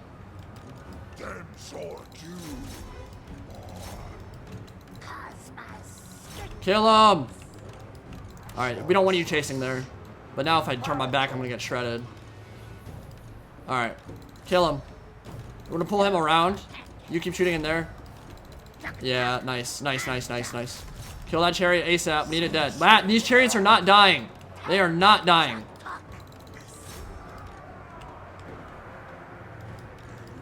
Alright, pull out, and then... What are the units in there? Alright. You stay on them. I'm gonna pull you back. Crossgore is doing okay.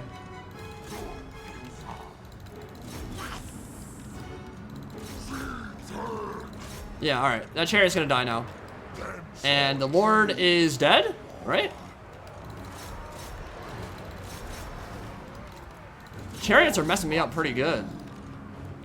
We're gonna need to get the cavalry out. Yeah, get that surround off on the chariot. Keep shooting those marauder horsemen. Okay, we're doing fine. This isn't going quite as well as I would like right there, but... In fact, we're gonna charge the back of that.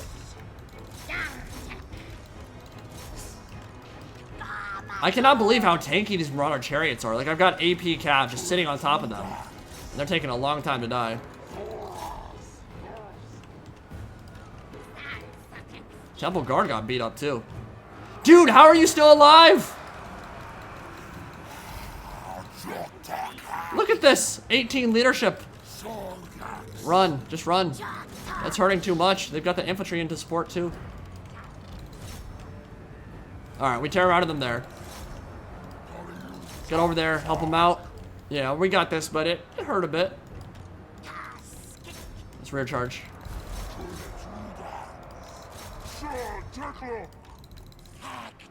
Yeah, get out of here. You're not coming back to this fight. He's gonna die. One more volley. Kill him. Kill him. Oh! Yeah, there we go. He's dead. Get wrecked. Alright, good stuff. So with the Lord dead, that should be army losses pretty soon.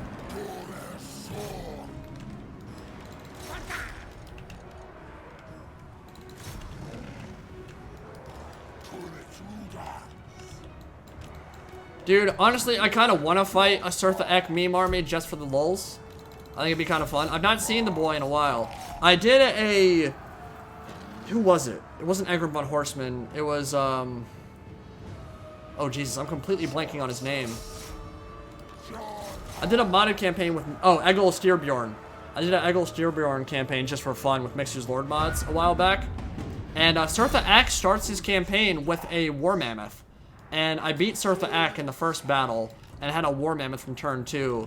And then a patch came out and like the campaign save got immediately corrupted and I couldn't use it anymore. And I was very sad. If you have never used Mixer's Lord mods before, do it. It's seriously, there's so much good content there. You got Imric of Calidor, you've got, and his dragon Menaithnir, you've got Elspeth von Draken, who I tried messing around with in a campaign a little bit ago, but god, Urstart is actually super boring because you're nestled in the Empire and you either go to war with all the Empire factions or you just kind of sit there. And there's, unless you use like heavy mods, there's like no way to confederate Empire factions easily. And yeah, that's definitely one that you need to like go full balls to the wall modded if you want to do, because if you can't confederate quickly, you just kind of end up end turn. Kind of boring. But there's a lot of really cool lords in his mods that are super fun to use. Southern Realms 2, Kataf, also really good modder. Worth pursuing if you have not played a modded campaign on this game before, or even if you have. Alright, unit replenishment, we're gonna go for that. No, we'll take money, because I don't think they're gonna attack again. How often do I play MP for fun versus for the channel? I mean, to be completely honest, this is in its own, I mean, it's my job. Like, Total War is my job. So I would say that I do it for fun. Like, I play multiplayer for fun because I have fun doing it. But every time I do a battle, it's usually like, in the back of my mind, can I somehow turn this into a video? That's always going to be a factor with it, right? Because if I'm taking the time to play it and I can create content out of it, then yes, I'm going to do that. So for the most part, like, there are a couple times where like a patron or somebody who's like newer to the game will ask me to play, and I'm like, okay, well, if he's new to the game, these may not be the best multiplayer games ever, and if they suck, I just won't upload them, which is fine. But for the most part, if it's a good battle, I'll be like, okay, I might need to turn this into a video. It's always there. Anytime I play this game, it's like, what can Milk and Cookies TW do to benefit from that? Alright, so we beat them back. Norskins are dead now. Who's your favorite character in Warhammer? Neferata. Neferata. So I'm sad we haven't seen her yet. I hope we get her soon. If cross-game Lord packs happen, she might be very well near the top of the list there. And I know people have been saying, like, oh, no more undead. I'm sorry, guys. Nephi and Nagash are two of the most iconic and important characters in the setting. It's fine that they're not in yet, but it's in Warhammer 3. If they don't make it in before then, it needs to happen. That simple. Now, it should not be next, because we had Vampire Coast and Tomb Kings back-to-back DLCs as race packs. Like, we do need something else besides Undead for a while. But Nephi and Nagash, those are two I'm looking forward to. They need to be there, man. No question about it. Who is she? Oh, dude. Watch my lore video for her, man. That's honestly, in my humble opinion, it's one of my best lore videos. I put a lot of work into that one. Just search Neferata lore, Milk and Cookies CW. I think the video is called, like, Return of Neferata, something like that. Go through all her lore, go through her tabletop rules, how she could be implemented in the campaign. It's a fun one. But she's the head of the Lamian bloodline. So she is a seductress vampire from the Tomb Kings before they were Tomb Kings, essentially. And she's a big mama vampire now. Alright, so what is the third settlement? Tower of Lycian. Okay, so we are going to have you, as soon as you're completely replenished, move towards that. I think if we go into encamp stance, we need 50%? Yep. So go into encamp, and then 2 turns later, TikTaq'To will be ready to move as well. Still no sign of the High Elves. Not sure what they're doing yet.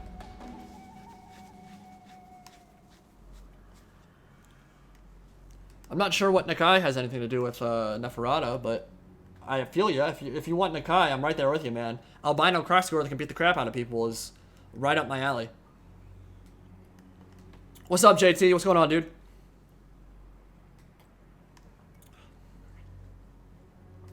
Fully random starting units. Ooh. So I think one of the coolest things that could happen, if you're talking about just customizable campaigns, I think it would be really cool to just have more sliders and more options to allow us more customization in terms of how we start them. So yes, a mechanic that lets you randomize your starting units, that lets you randomize your starting location, lets you randomize where other factions start. I've shown you guys a mod that lets you do that. Random start location mod is really fun, because when you're, say, Helibron starting in the Southlands, that's a very different campaign than starting in Nagaroth, obviously. And when you've got like Grimgor as your neighbor in Lustria, that's super cool too. So something like that had actual official support from CA would be awesome, and I would love to do something like that. I think that would add a lot of replayability. The new Lost Factions mod. No, I saw it on the Steam Workshop, but I have no idea what it is. What is it? Look at these dumbasses, man. They just attacked me again. I love how factions like this will just suicide themselves once you beat them one time. Just like, alright, I don't want to live on this I don't want to live on this world anymore. Let's just be done. Really? Really? Really? Alright, I'm not fighting this battle. I'm not. So what... That would be insane if auto-resolve lets them win this. So what I'm going to do here... I'm saying right now, if auto-resolve... Because I don't want to fight this battle. If auto-resolve screws me, I'm reloading. I don't care.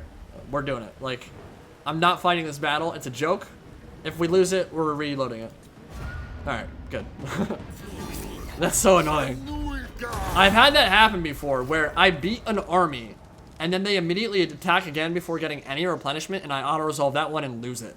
Makes no sense.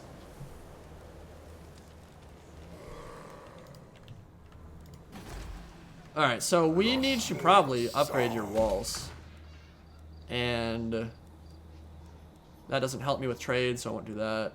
Let me take a look at Kroak and our relationship. So we're at 94. Making 2,200 a turn from trade. Of course, Confederation is completely blacked out. But he's strong. And he will be strong because he has no enemies. Stop talking, dude. Like, you said like 4 words and it went on for like 15 minutes. Strength rank 6. So yeah, that's gonna stay there. That's gonna stay really high there forever because he's in the Southlands, protected by me now. Like, he can't lose a war against anyone. Queek's already dead. So yeah, he probably won't go for a Confederation until I can pay him like 200,000, and even then he might not go for it. We are so rich. Alright. So the cohort of Sotek and Legion of Tlaqua are back. We don't need them yet. I really should. You know what? We got so much money, just fill it out and give them something to do.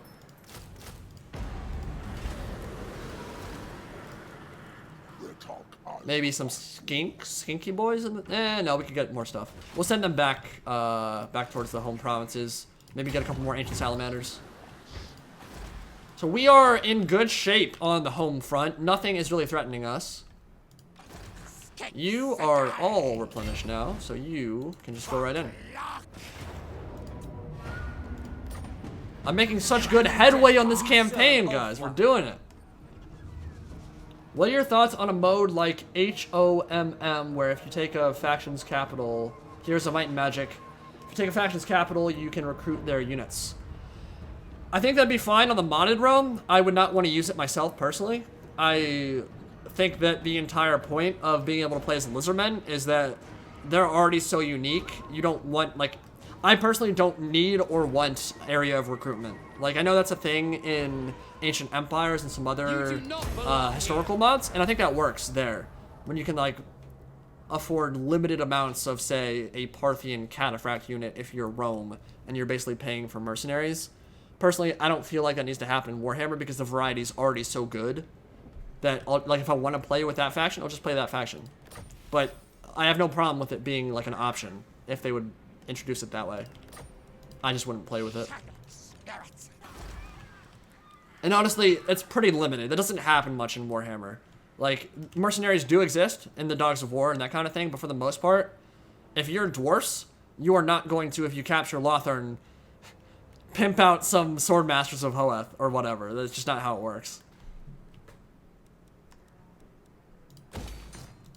Alright, so we have a very nice growth public order alignment of crafting thing we can do there. And Vol's Anvil, soon to fall. I think that's a currency place, yeah. So we're gonna move on that soon. Man, I feel kind of bad for the High Elves right now. They just completely left their settlements undefended. There's nothing around here. What were you doing? A Carnosaur, finally. Checkar is getting that Carnosaur.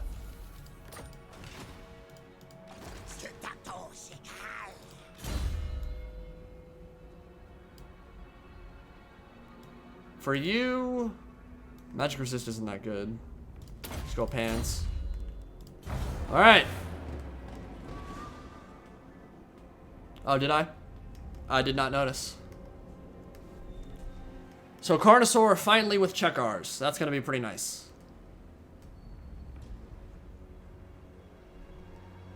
We are cooking with gas right now.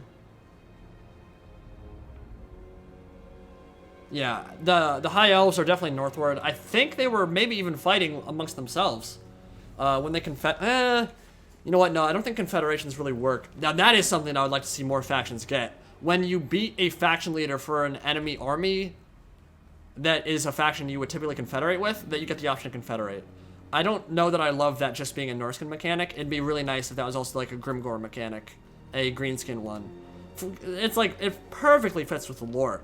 And if greenskins crump another war boss, if Grimgore goes in and stomps another war boss into dust, like, he's gonna take control of their Wa. That's just how it works. So it should not just be a Norskin thing. And that would help with the Confederation tremendously. Now, I don't want it to be, like, too easy, but when you have to, like, kill yourself to confederate with another faction that you're way stronger than, that's kind of stupid. Alright, so we're one turn away, actually, from getting to the next ritual. And then we'll move directly into the next one. That bar is filling up pretty quick. So in terms of ritual currency, we're making 50 a turn. And to get to this one, we need 500. So in 10 turns, we'd get there. And then, a few more after that. Alright, so you need to go back to the home front and get some more Ancient Salamander stuff. Some more toys to play with. Indy, have you played Dungeons & Dragons? I have. I did Lost Mines of Phandelver, like 2 years ago. Or I tried to. Tried to get into it, I just couldn't. It's just a really big time commitment is probably the biggest issue. And you need a good dungeon master, and if you don't have one, it's not quite as much fun as it would otherwise be. So I tried it online, and I tried it with my friends in person as well. And both times I was just like, you know, this is fun, but you basically have to commit to going to it like every week. And if you don't, you never get through it. And then by that point, everyone just loses interest, and it's kind of pointless. So I never really got like super into it. Pretty fun, though.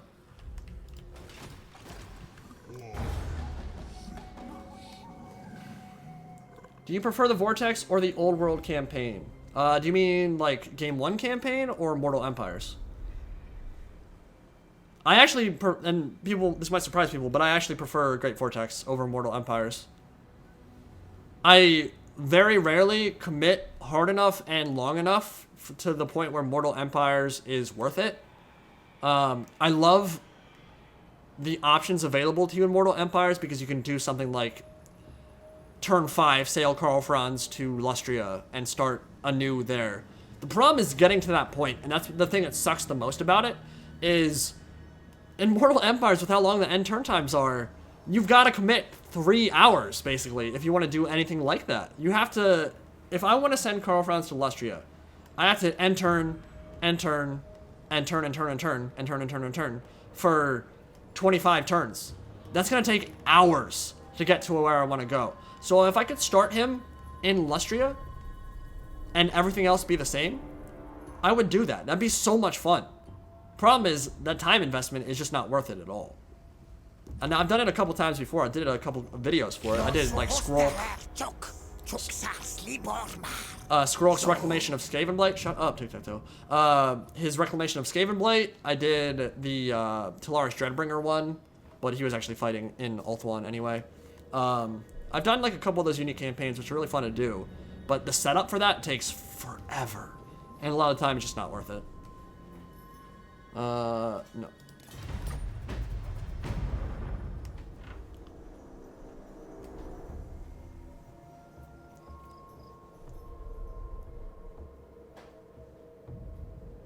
That's a nice army. Dang.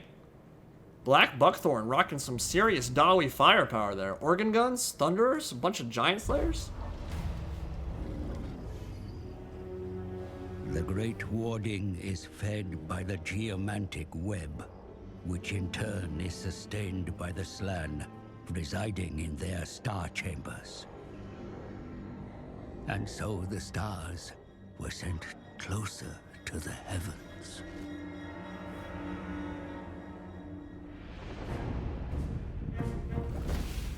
You must hasten along the road of enlightenment, or be overtaken by the warm bloods performing their own petty rituals.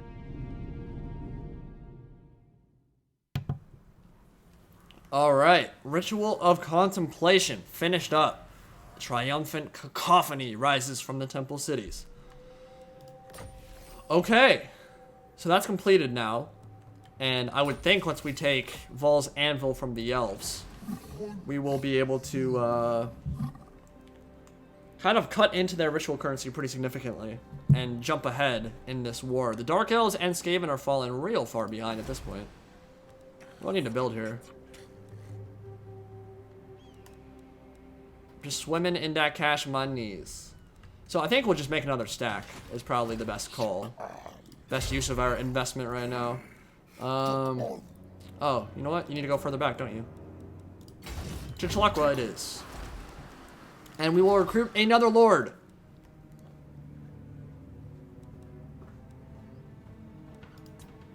I am gonna go for...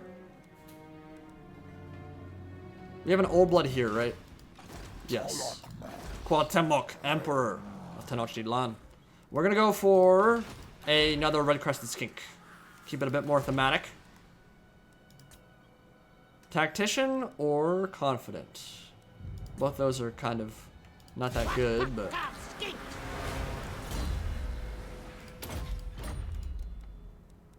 And for your army, my friend, you are gonna have some good stuff.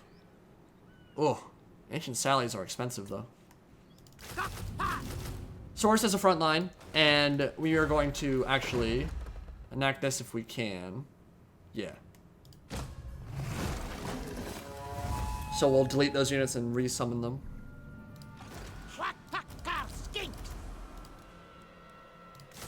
Silver Chevs? Yes, please. And oh, that's so good. Silver Chevron Saurus shields. Okay, cool. Meanwhile, in Ulthuan, we are going to start moving towards Vol's Anvil. Now, I have to take a guess here. Excuse me. I don't know which way they're going to come from. I don't know if they're going to come from the east or the west.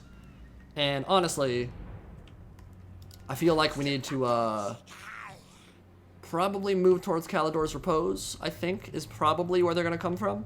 Because I do know that Nagaraith and Tor Anrock over here is a super lucrative settlement, and I want it. So we're going to do that. We're going to move west. And Lothern, you're good to go, right? Yeah, you're super good to go. Level that wall up. And you maybe expand eastwards. And we'll wait for a second army to come. So, you, who I will now rename to... where are you at? Banana. No, we need an apostrophe. Yes. You are... Are you a banana slot? Yeah, you are. You're gonna go northwards. You are gonna sail to Ulthuan as well. In Kofir, we need to start leveling some stuff up. I've fallen behind. Some walls there.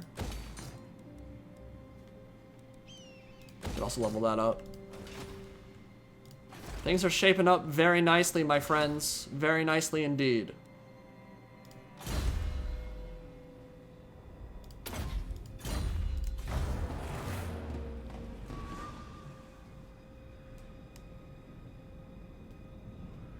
Kind of salty that Nagaraith has Island as uncomfortable zone.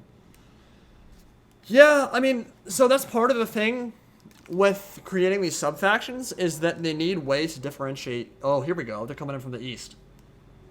They need ways to differentiate them, right? So it kind of makes sense because of their whole Blighted Isle lore, the fact that they live in Nagaraith, which is a wasteland, essentially, because of the Sundering. It kind of makes sense that they have their own different kind of climate they prefer. But obviously there's an element to it of it that's very gamey. Are they going? Oh man, they're going right for me. We got a big war. Oh my god, that stack. That was Swordmasters and Sisters of Avalorn from beginning to end. That's going to be fun to mess with. They need to create different climates they're interested in because otherwise they're just going to have the same settlements every campaign. So like, I get why they did it. But obviously it's a bit gamey because, well, Nagaraith elves could live in Lothern, I'm pretty sure. I'm pretty sure they'd be okay with that. They could live in a nice climate. Anyone could. Norskins would perfectly enjoy a nice temperate island after they burn it to ash. That wouldn't be a problem at all. Chiquita banana. Yeah, so I took Spanish in high school. And my Spanish teacher would basically just call us Chiquita bananas. So I think it's actually not a bad idea at all. Come, Chiquita Bananas, we're going to learn some Spanish today. Okay. Alright. Senor Nadal. Senorita Nadal. We'll do that. Alright, Terrors of the Dark Straits. Excusez-moi, s'il vous plaît, mon petit chou. We're going to kill some Avalorn hoes. Alright, so, dude, that is a stack, man. She's killing the game right now. That's insane. Look at that. That's hype. We're gonna fight that for sure. That's gonna be awesome. So a bunch of sword masters, a bunch of Sisters of Avalorn, Treekin, and some Tree Men. All right, we're going back. We got battles to fight. High Elves to slay. So if we could force march to Glittering Tower, we could defend that, and then you could go here. And let's see what you do.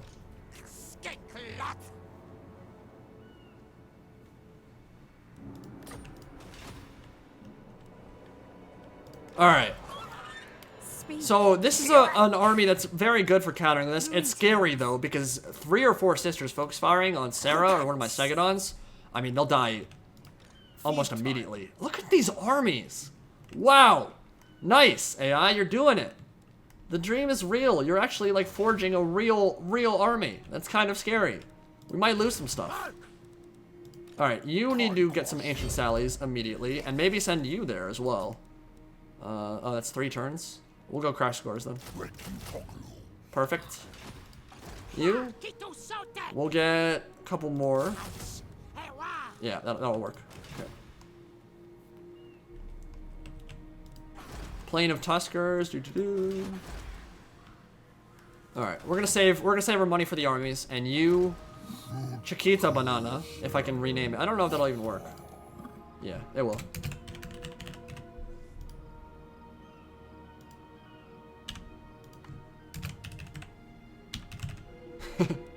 Beautiful.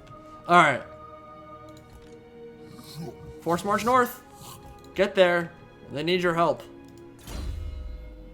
Tempest would be really good, because Hilario's probably going to have her pigeon. And then Whirling Skies. They will probably attack together. You're probably right. But we've got a garrison. Certainly not. Yeah, we'll see what they do. Light of Avalon. Yeah, we might. I mean, it's possible that we lose an army here. If they attack with both those stacks, I could maybe lose some stuff. Now, can they... Ulthuan's queen. I don't think they can cross. What's the garrison here? Yeah. I'm going to... If I can force march you. Yeah, I'm going to reinforce here. Because you're right. I think that they could probably attack...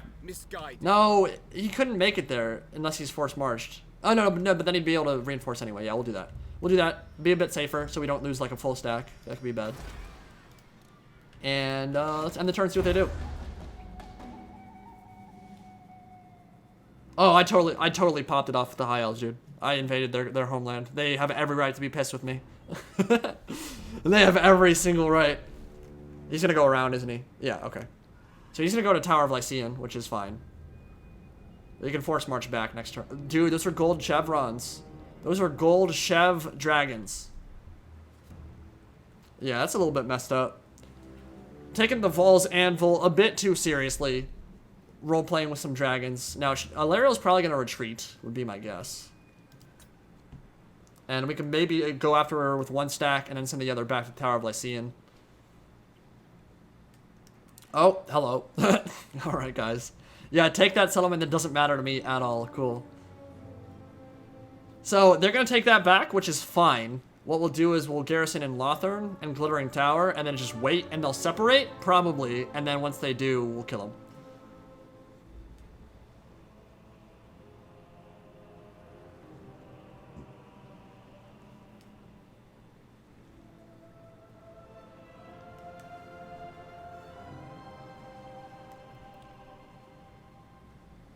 If Nippon was a Chaos faction, Chaos Samurai sound awesome. It does indeed, my friend. You are right.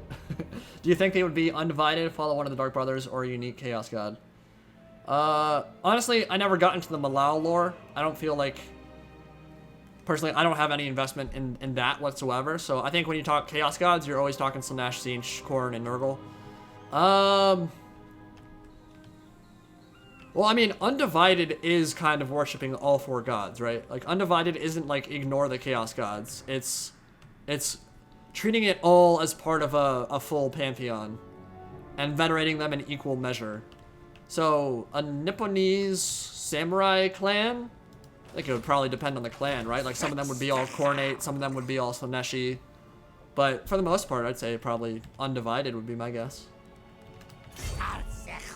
I don't know much about Nippon, though, because nobody knows much about Nippon.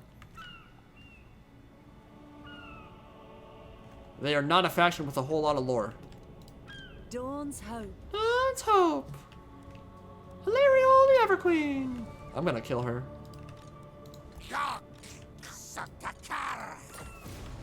Alright. We need to kill 3,000, and then we get... Oh, I don't care about busted instincts. You need to hurry up, Banana Slan. Get on over here. Kroak leveled up again. Deliverance Pizza. Oh, yeah. So, he does not have Greater Arcane Conduit in the campaign, which I find very strange.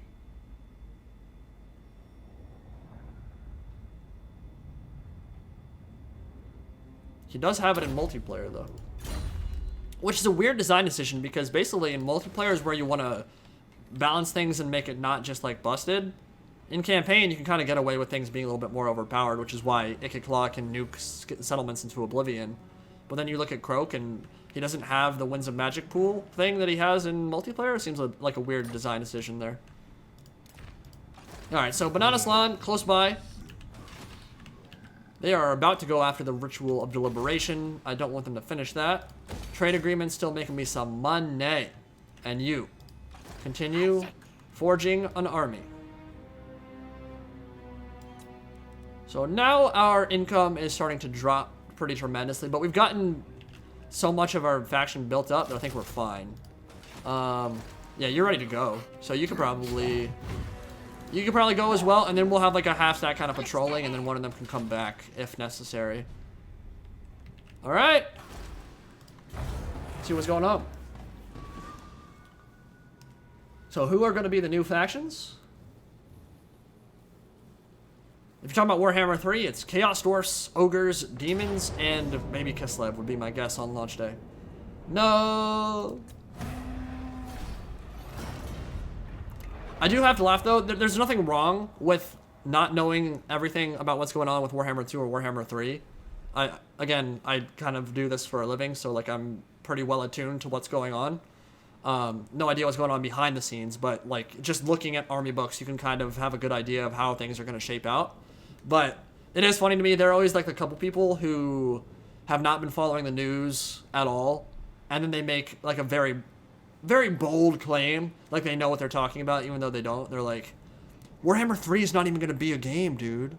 Warhammer 3, why would they make a Warhammer 3? Like, that's not going to happen. It's like, well, if you've not been paying attention at all, then yeah, you might think that, sure. You're right, it's not confirmed. Warhammer 3 is not confirmed, guys. CA have not outright stated they are working on Warhammer 3. This must mean it's not coming. It's sad, you know? It's a trilogy, but it's a trilogy of 2 games. That makes a lot of sense, right? It's gonna be a trilogy of Warhammer 1 and Warhammer 2. That makes sense, right, guys? Yeah, you're right. There won't be a Warhammer 3. And it definitely won't have the Demons of Chaos. You're definitely right. My bad. Sorry I made the videos about that.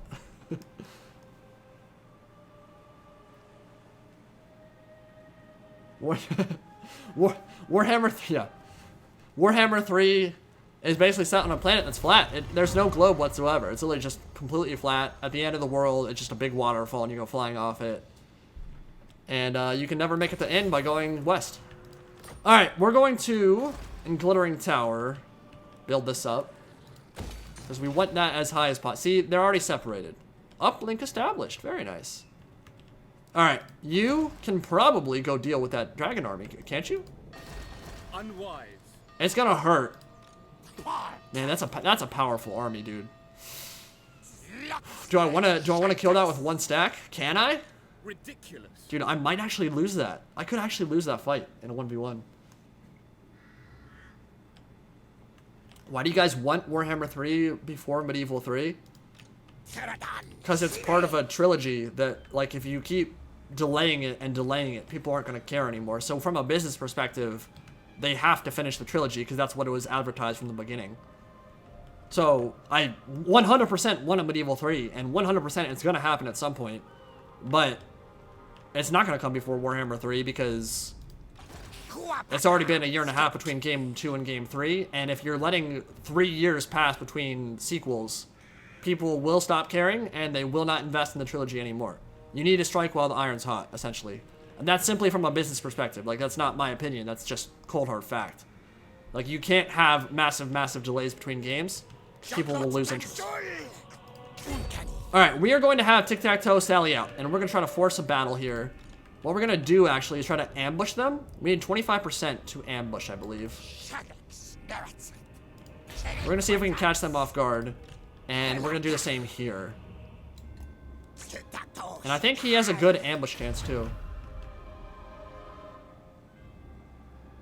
Yeah, maybe I didn't. Get wrecked, dude. Yeah, no, my bad. I didn't read the full comment, I guess.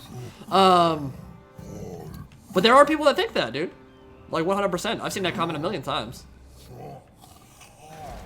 And Lothern, we're gonna increase this to a little bit better growth because we want to be level 5 as soon as possible. Yeah, 7 dragons. I don't know if we can actually kill that unless we ambush. That's a very powerful stack. And we don't have a lot of bonus for large. Yeah, that's a little bit scary.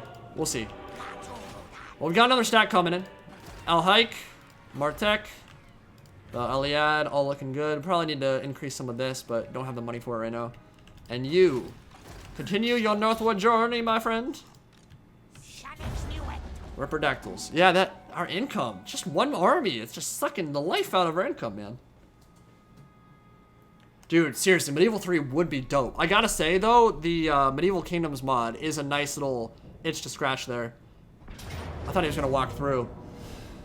Ooh, do I do it? So I got the ambush I wanted. Can we actually kill them, though, is the question.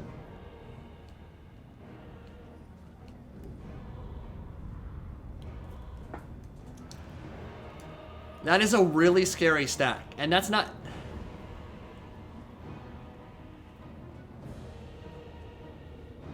The problem is now, if we retreat, I think that they can just kill us.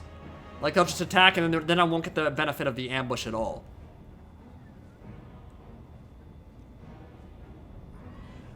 No, they didn't stop the ambush. We are ambushing them. Wait. No, maybe they did. No, you're right. Yeah, it doesn't say you successfully ambushed them. So I guess the ambush didn't even work. Yeah, I was spoiled. Okay, so there is no problem with retreating. Let's see what they do. We'll retreat, and then, dude, I honestly think I might lose that. That's 5 gold chevron dragons. That's really scary. All right, we'll retreat. They're gonna attack me though.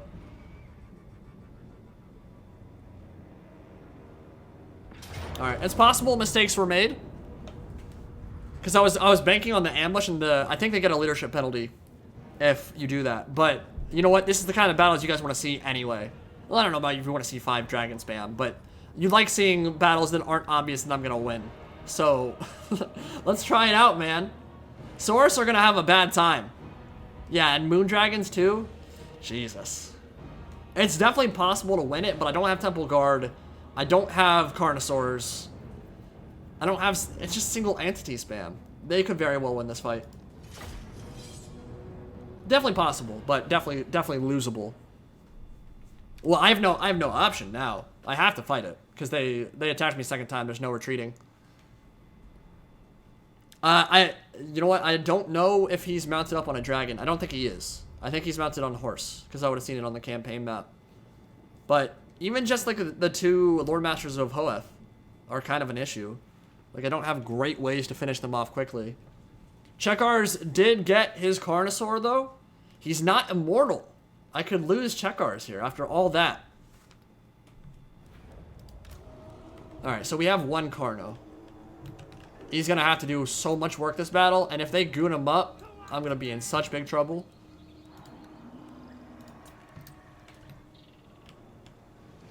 Yeah, no, well, yes. he should be able to do work unless they have like 2 moon dragons and a sun dragon land on him, and then it doesn't matter how good he is against dragons. He's not gonna win that fight. So I'll need to keep it high and tight. The issue with that is then they can just breath attack me into oblivion. Guys, I would not be surprised if I get raffle stomped here. I really wouldn't. The dragon spam is OP, but we do have Helm of Discord, so if they go into a blob, they're gonna get punished by that pretty tremendously. We do have Blessed Spears, but even Blessed Spears will take a lot of damage to a dragon. We'll keep the Carno there. We'll keep all you guys together and wait for the dragons to commit to the fight, and then we'll dive in on whatever it is. Saurus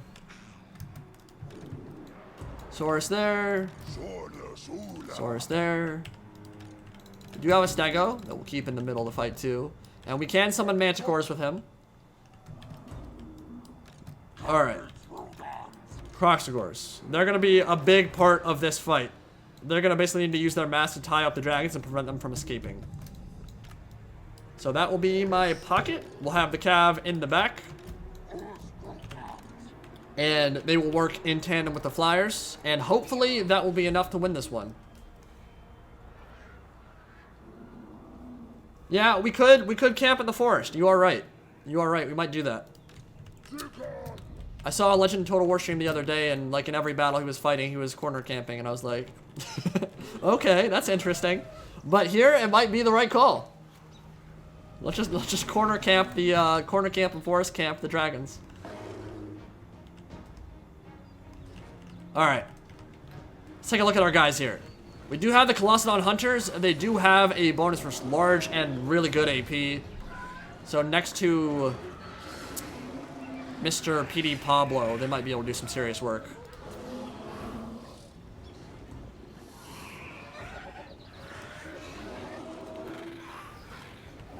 Yeah, he does. No question about it. Legend is a very cerebral player. Very intelligent. All right. We're ready for this. Let's do this. Yeah, we're gonna bring our guys back. Like, he's not gonna, well, we'll see. We'll see what the dragons do. They might just try to goon me. If they do, we'll just run around the map and chase them off. Some of them, I think, will land in my infantry and my dinos. And we'll see what we can pick off.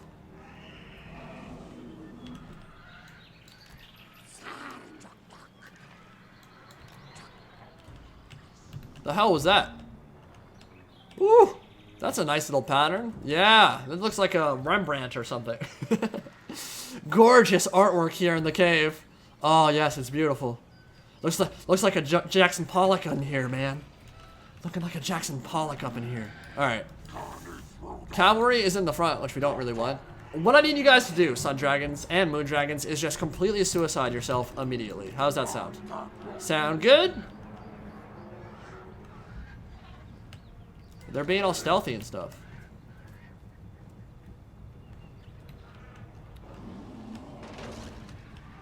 So Stego's shooting, but isn't going to be able to get through all those trees. The bolt thrower's firing.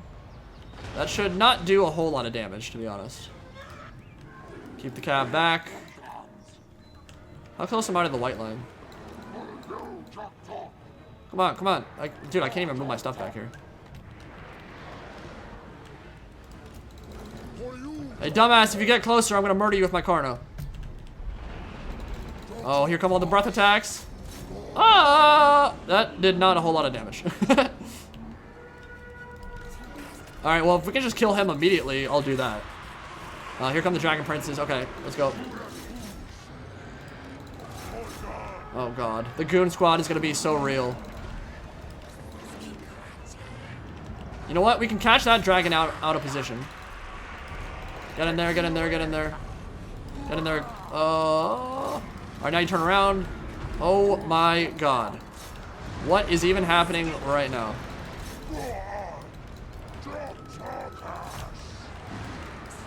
So, Helm of Discord immediately. Where are you at? Where are you at? Yeah, pop that, pop that, pop that. Oh my god, we're getting murdered! You need to pull through. Alright, we need Manticores ASAP. You guys go in. We got a nice little blob there. You're doing okay. Oh my god, our Colossus and Hunters are getting murdered. Alright, yeah, that's suddenly a very bad fight. We're running. Get out of there. We're gonna just chase them around. That's fine. We'll wait till they get stuck on the ground. You guys need to run, though. You guys need to listen to what I'm saying. Alright, so Manticore, go in, kill one of the dragons. If you can, that is. And we're keeping... Honestly, this blob is good for us. Blob is definitely good for us. The Ripperdactyls are doing a horrible job of running away from those dragons, though. We're gonna go after Vera, maybe? We're holding on, honestly. Actually, we might even be winning. Yeah, these dragons are getting beaten up. Kill the Sun Dragon. Go. Go kill those for now. And yeah, they're having a very hard time. One more Manticore.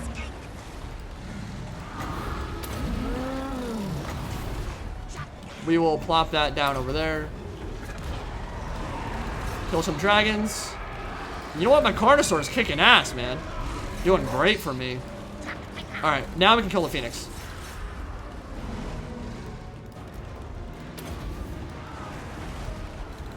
Hold on, boys. Losing some Saurus Warriors on that flank. Not a big deal. Yeah, this was not where the dragons wanted to be. They are getting taken to Pound Town. And the Phoenix, of course, was reborn. Ashtari from the ashes once more. But we'll die again, so it's fine. And we are going to pop Helm of Discord. And Warriors crash in a second. Phoenix should die soon. Look at his stats, dude. Look at his stats. 119 melee attack, 109 melee defense. Balanced. You kill off the Bolt Thrower. The rest of you kill the Phoenix. And then dragons are routing. Manticore doing good for me. What's the problem here? Anything bad going on? We are going to Anrahir it in the middle. Ooh, that's a big breath attack. That hurt. Keep killing them. Get in there.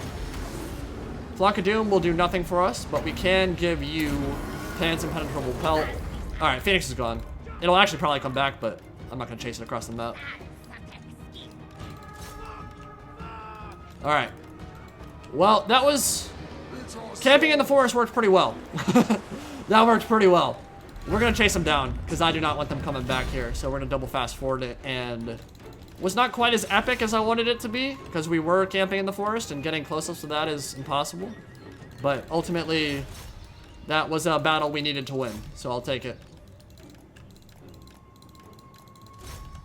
Dragon spam and douches, that's what you get, man.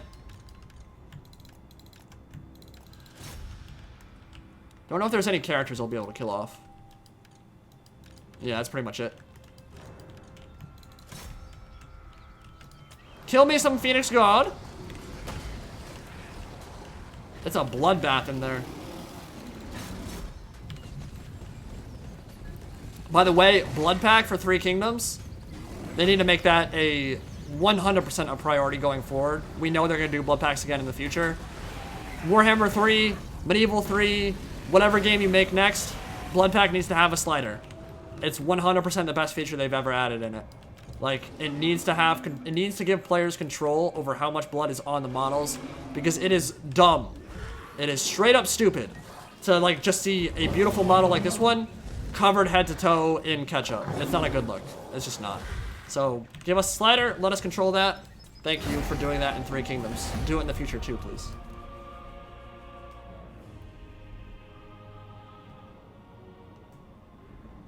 Alright, well that was a big win. That is huge, actually. I would imagine that's one of the stronger stacks they had. And 7 dragons, man. 7 dragons and 2 Lord Masters of Hoeth. It probably would have helped them if they didn't, like, suicide YOLO their Lord into the middle of my army.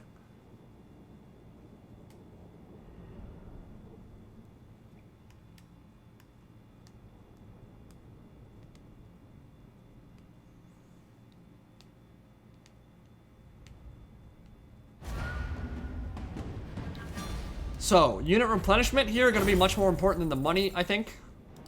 We want to get up to full ASAP, and we made some good money anyway. So yeah, hurry back to your Tower of Lycian. We're going to hunt you down. And you, hopefully, will get a battle with Avalorn. They might see Glittering Tower and say, hey, I want to go attack that, and they'll get ambushed. You're a dumbass, Ilariel. You're an idiot. You're an idiot. All right, we got another ambush. This time an actual one. And we're gonna kill her too. Blood for the Blood God, indeed. So yeah, like I said, last night I finished up Betrayer. And that's when Angren ascends to Demon Prince territory. That was a pretty cool scene. I really hope the Primarchs start coming back in 40k, like a lot more of them. Because Angren's still alive, Fulgrim's still alive. You could probably make the argument that Alfarius Omegon are still alive. I know Alfarius died. I think he died to Rogel Dorn, actually. But, like, the whole point of his character is take one head off the Hydra, 2 more grows in its place. So we could definitely see him or Omegon again, I would think. Probably pretty low on the agenda of characters that are important, but would still be cool to see him. Who's left? Rogel Dorn's dead, I think. Leman Russ could come back. Definitely Vulcan and Korax could come back. The Lion, I think they've already hinted that he is. There are a lot of Primarchs that are on their way to coming back here. And a lot of the Chaos ones too. Like, Fulgrim is a problem. Fulgrim's a big deal. Basically killed a couple Primarchs by himself. I would really like to see Emperor Children get an army book. I'd really like to see World Eaters get a full army book. Thousand Sons already got theirs. So Magnus the Red is obviously still alive and kicking. A lot of cool Primarch stuff that I think would be dope.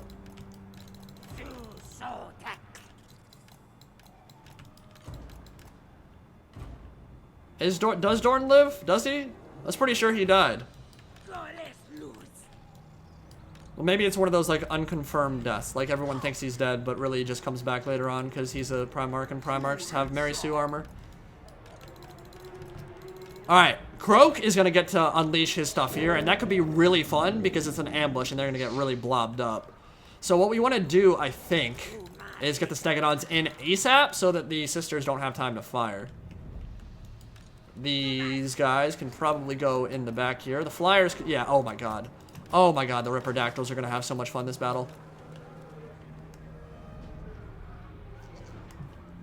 I will gamble right here because it's low. I don't know if it was low in the other ones. Oh, that was worth it. 21. Let's do it. Whoa, wasn't it? It wasn't his glove though. Wasn't it his hand? Like, wasn't his hand chopped off? Which, to be fair, is nothing new with Primarchs. Lorgar gets his hand blown off like 37 times. It almost becomes like comical how much that happens to him. When Guilliman's on McCragg's honor, I think he gets something of his hand or like some part of his body dismembered when he gets sucked out into the warp at Calth. Primarchs, it's actually hilarious in 40k how little losing limbs matters. It's just like, oh yeah, we'll just put an augment in instead, and then you'll be like even stronger now. No biggie. Cav is not gonna go in from the front. You need to sit on top of those. Oh yes, my god, that's gonna be so much fun. So the Umbral Tide is gonna just eat up some tree men with some of those fire breaths, and then you guys are gonna be a control group. Probably need a couple more Ripperdactyls over here with TikTaq'To.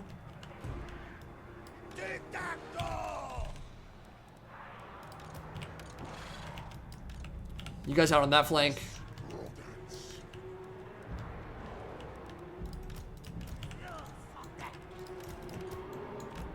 Alright, sweet. Fortify this chat, Grace. I'm feeling it. Good stuff. Alright, what we're gonna do here, have the Stegodons go right to Sisters of Avalorn, have the Rippers go right for the Swordmasters, and have you shoot at the Tree Men, and I think this should be a joke of a fight. I think this will actually be pretty easy. I say that and then we'll lose like half my army, but YOLO. Alright, let's do it.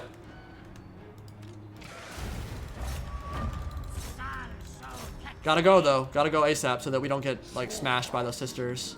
You, make your own control group there. Y'all go in. Oh yes, Kroak is about to have a field day. He's about to have a field day. Just go right in. Yes, go right in. Oh god, it's gonna be so beautiful. So beautiful, so gorgeous. Wow. Wow. They're all dying. They're all routing. Yeah, nice cast there, girl. Good work, Hilarial. Larry, you douche. Temple guard there. Melt them all.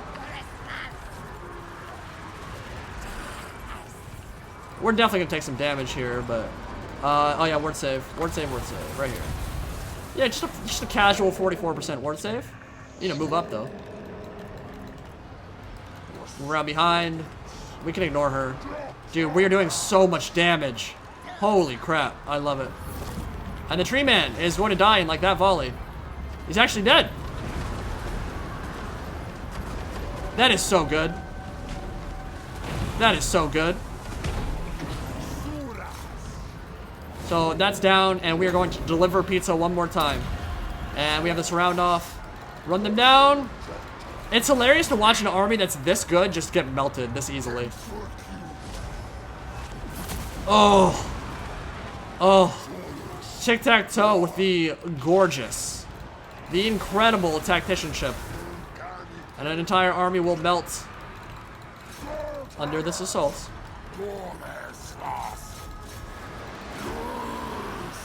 But we do need to start killing some of the actual characters. So you go for her. Drop some melee defense for all y'all. That's a mass rout. That was so easy. Friendly fire does exist with most spells. Kroaks do not deal friendly fire damage. So when you deliver Itza, you can put all your units right there, make them blob up, and it's not a big deal. But yes, for the most part, friendly fire does exist. And you can hurt yourself pretty bad if a vortex goes the wrong way and careens into your own lines.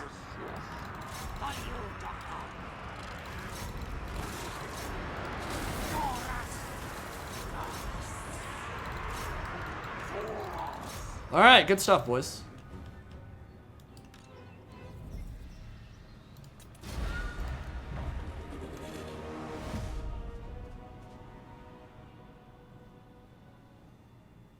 Yeah, that was brutal. That was brutal and that was vicious and very efficient. Look at all those sword masters with 1 kill. Gold Chev sword masters with 4 kills. Good work, guys. Yeah, just a couple of those deliverance of Itzas and it's gonna be an entire army dead. It feels pretty good. Alright, so we are going to immediately get up to full HP. Immediately chase down Ilariel. I don't think she died there. Got the Never Queen trait, which is what? Wow, that's pretty good. Yeah, close victory, guys. I lost 2 models in my army. Close victory. Yeah, that was good try, High Elves. Good work there. Nice effort. Very neat. Very cool. Wow. Thoughts on AOS? I think people are a bit unfair to it because at the end of the day, it's been around for how long? 4 years? And Warhammer Fantasy was around for 30, and trust me, the first 4 years of Warhammer Fantasy were a lot stupider than the first 4 years of Age of Sigmar. I'll say that. So, apparently the lore is getting a lot better. I don't know a massive amount of it. Like, I know the basics, and I know most of the characters that are in it, and the factions, and the divisions between each realm. So I know that stuff, but in terms of like the nitty-gritty characterization and all that, I don't know a whole lot about it. But I think Age of Sigmar, from unit designs, there's a lot of really cool stuff there. The basic overview of how Age of Sigmar works, I don't think is a bad thing at all. I don't think it's as cool as Warhammer Fantasy yet, but it needs a lot more time to get there, right? Because it's a new setting, and settings, like, they're not just gonna write like 4 novels and have that cover all the bases. Like, the world is way too large for that. So there are elements of it that I don't like. I'm not in love with the Sigmarines design. I don't think it's like horrendous, but I don't think it's great. I think it's very clear they're going for like the 40k aesthetic. But many of the units that have been introduced and many of the characters I think are really cool. Like Tlaqua, only reason they came about was because they were gonna come into Age of Sigmar. And I love them. I think they're an awesome design and would be super fun in Total War Warhammer as well. I do think that at some point CA will tackle Age of Sigmar in a Total War game. Now, will that be years from now? Yes, almost without a doubt. But I think that there will come a time where like the quote-unquote hatred for it is like pretty much completely gone.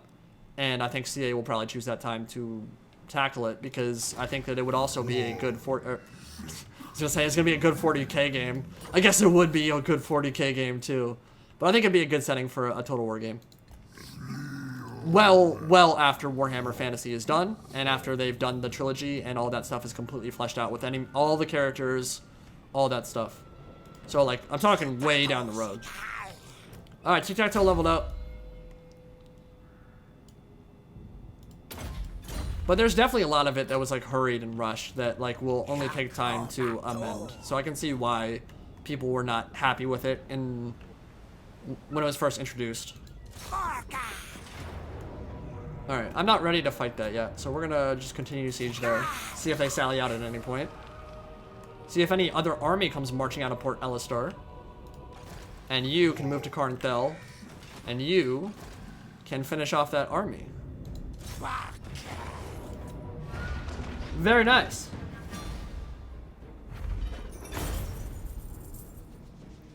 Why didn't they put the AOS models in the Warhammer universe, though? A lot of reasons. For one, Warhammer Fantasy was not selling very well. That was probably the biggest. One of the issues with the design of Warhammer Fantasy is that fielding armies was incredibly expensive. Incredibly expensive. Age of Sigmar is less so because the armies mostly, for the most part, require less models. I've seen some really big ones. I've seen people rocking like 2000 point, like 90 model Witch Elf, Bride of Cain armies, that kind of thing. Apparently Brides of Cain are very OP in Age of Sigmar tabletop right now. But ultimately Warhammer Fantasy, the tabletop version, was not selling well. So they said, okay, we need to do something to start making money off this. And so one of the ways they can do that is by introducing a new line of models. That, but also create rules that are more, well, essentially that are just better for introducing more people to the game and get more people interested. Because if you look at like pricing and you say, oh, I have to spend $800 to field an army, like a lot of people are gonna be turned off by that, right? Age of Sigmar, from what I understand, is less expensive to field full armies. So that was one of the things, one of the reasons, and probably the biggest. But to be honest, I don't play tabletop. There's a lot of it that I don't know about, so someone else in the comment section who knows more about it can probably tell you.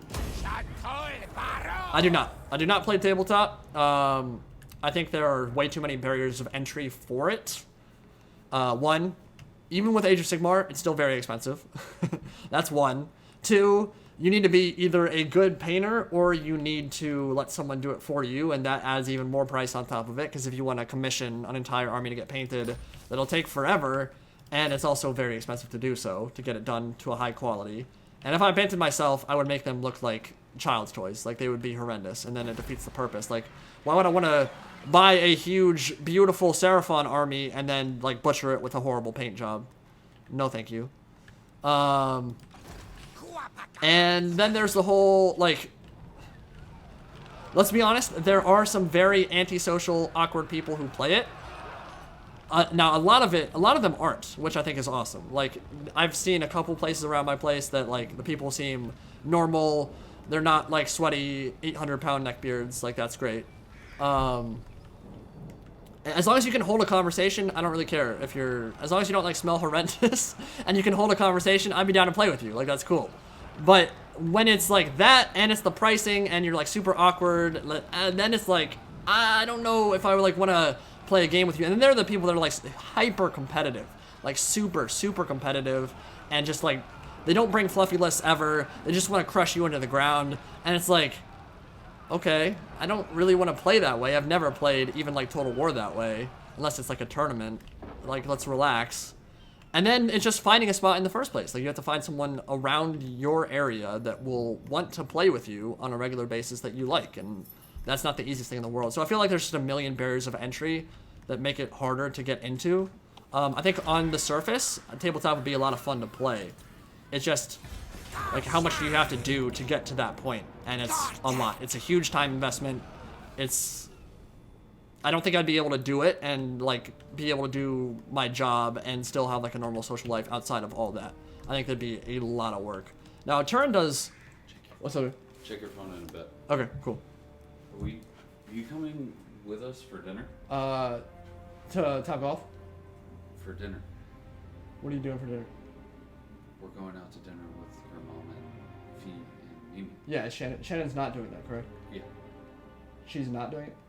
No, she's having a party. Yeah. So you and me are doing... Are we doing Top Golf with the fam? We're supposed to. Yeah, okay. That's fine. I'm gonna stream probably for another 30-45 minutes and then we'll be ready to go. Okay. Sorry, guys. Talk to them at all? Where was I? I don't remember what I was saying. Remind me in the comments.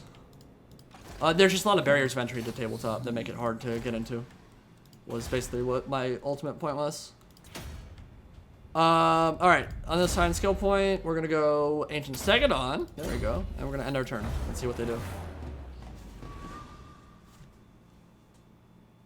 Well, hearing you talking about AOS in general, the only thing I love about it is that they expanded the demonic forces, updated them. So yeah, that's probably one of the coolest things about it.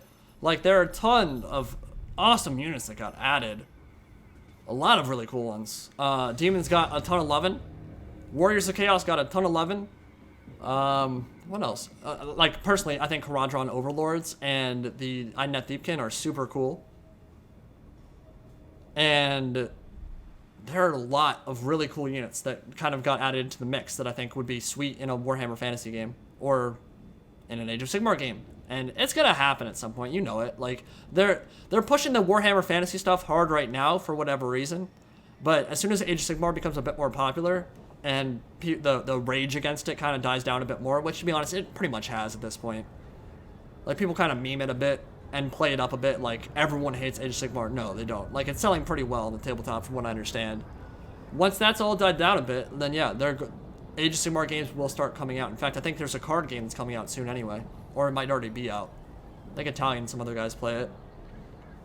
There are card games coming out. There will be, like, legit, like, Warhammer 40k Space Marine games, but set in Age of Sigmar. That kind of style, like a third-person melee game. I would not be surprised to see something like that. And in fact, I think there is an Age of Sigmar strategy game in the works as we speak. I think that was announced at whatever their main event is. I can't remember what their conventions are called.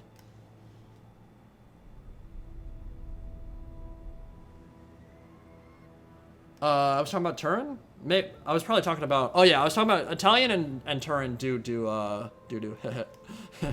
they do tabletop pretty heavily. I think Turin has a Death Guard army that's like legit, like very competitive, and he takes it like pretty serious. But I bet you, I'd venture to guess there's a lot more gaming places where he is than where I am. I'm in Northern Virginia. He's in Southern California. He's in LA essentially, just outside LA. They've got just a much bigger population, and I would venture to guess a lot more Games Workshop locales for that kind of thing.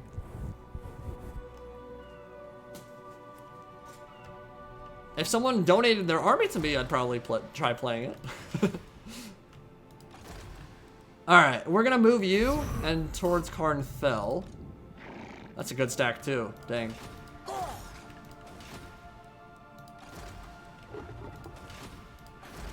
Alright, we got Tower Lycian back. And we are going to level that up.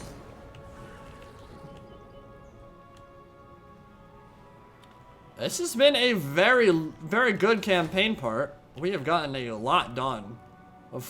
About to have 5 settlements on Ulthuan. And beat back the Chaos Forces. They're still ahead of me somehow on Ancient Plaques, which is annoying. We're gonna upgrade the gold. And in Tlaqua.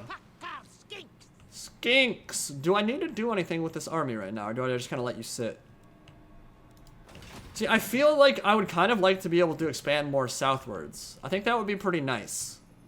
Unfortunate thing is, I'm making a lot of money from Kroak in his trade agreements. We could, like, attack Karak Zorn and these guys. I've not really... kind of forgot about these greenskin tribes. Arachnos has kind of just been chilling there this whole time. We could kill them. We're leveling up like crazy. Didn't I already do that? I swear to God I already did that. Honored Elder. Oh, Immortality. Yes. Awesome.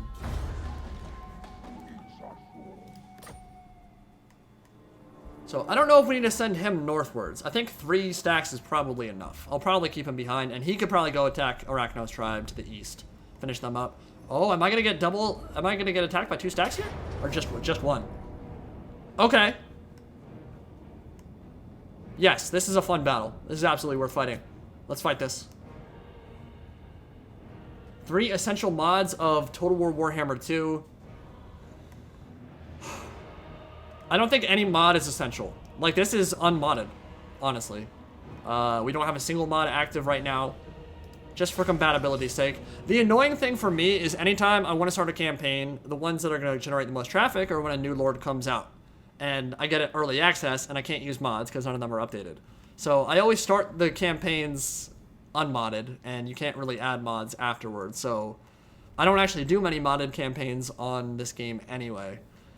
Less blood, less gore is really good. It's a really good mod because from a visual perspective, it just keeps the models clean and not completely, utterly ridiculous, which is nice.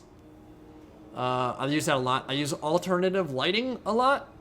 That's another good mod that really helps with the visuals. If a map happens to have bad lighting, you can just change it, and that helps a lot. Those are the ones that I use the most, but they're very unobtrusive. I would never say a mod like SFO is 100% necessary for the game, because I don't think it is. I like it, I play it, it's a very nice change of pace, it's fun, it's dope. Adds a lot of cool stuff. But I would never say it's essential. Give me 1 second, I'm gonna piss. I'll be back in literally 30 seconds, and we will continue the battle.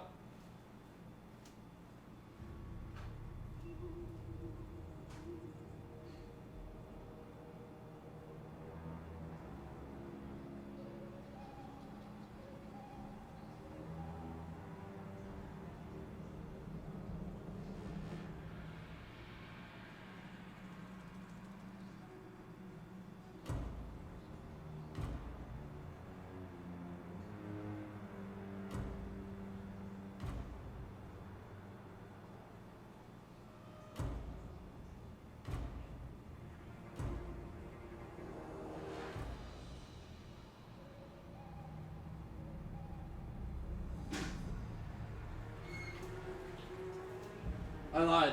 That was more like a minute. My bad. I always try to avoid doing that. I haven't looked at how many people are still on stream yet, but every time, it doesn't matter. It doesn't matter who you are as a streamer. If you leave and come back, viewers drop immediately. It doesn't matter if you say, oh, I'll be back in 30 seconds. Guarantee you, like, at least 25, 30 people just bounced while I was going to the bathroom. Let's take a look. Oh, 15 or so. Not too bad. All right, dinos. We're about to make a Jurassic Park up in this hoe. We got Banana Slan, Chiquita Banana, ready to do some work with some casting. Doesn't have great spells, though. Tempest is not going to be useful here. Actually, no, they have a Phoenix. That actually will be useful. Fawz, Wind Blast will be good. Soul Quench might be one of the worst magic missiles in the game. I literally, in my entire career of playing Warhammer 2, which at this point is 1,300 hours, have never seen Soul Quench used in a multiplayer battle once. Not once. That's because it's not a very good spell, unfortunately. Paradon Riders, Fireleech Bolas are going to drop some, and you know what, you guys are going to need to operate in 2 separate groups here, and you're going to have your work cut out for you. I hope we can find some targets to actually slay. Keep you in the back. Got a bunch of Stegos, but they have a lot of Phoenix Guard, and the battle spar is in their favor, so again, this will not be the easiest battle in the world. Do as much skirmishing with these guys as we can. Thanks for watching, Hermes. Thank you for coming out here and hanging out with me, man. Or woman. You're son of Zeus, so I'm gonna guess you're a dude. Any mod that would improve the Warriors of Chaos campaign would be necessary. Warriors of Chaos are so boring. Agreed, Beastmen are super boring too. My god, Beastmen need so much loving right now, it's insane. And they're the one faction in the game, really, that we don't know will get more love, that needs more units, and they really do. They really do need a Gorgon, they need a Doom Bull, they need a couple more things that just, like, when you compare their rosters to even the Wood Elves, which only came a couple months after them, it's like, just a huge gulf in quality. It's very frustrating to watch every time I look at it. Beastmen are very fun to play, but they are missing some important units. Is it still worth playing DAO 2? Yes. I actually have really been enjoying it. Elite mod is not a community you can easily break into because everyone who plays it has been playing for 47 years and they're all god tier and it's very frustrating. But if you can find a group of friends to play with to like kind of get into it and get some experience under your belt, it's quite fun. I think that's a very good strategy game.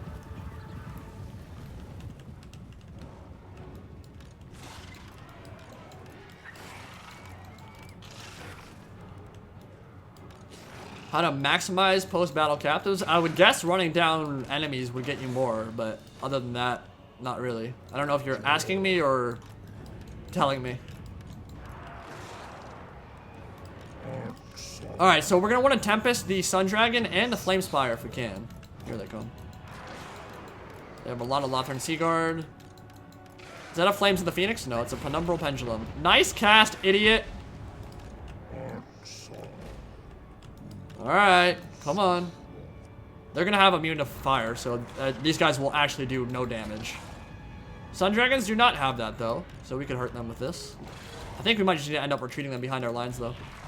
I don't know how much skirmishing we're gonna get done with them. Oh, those Phoenix Guard are gonna be such a problem, dude. They're gonna be so hard to kill.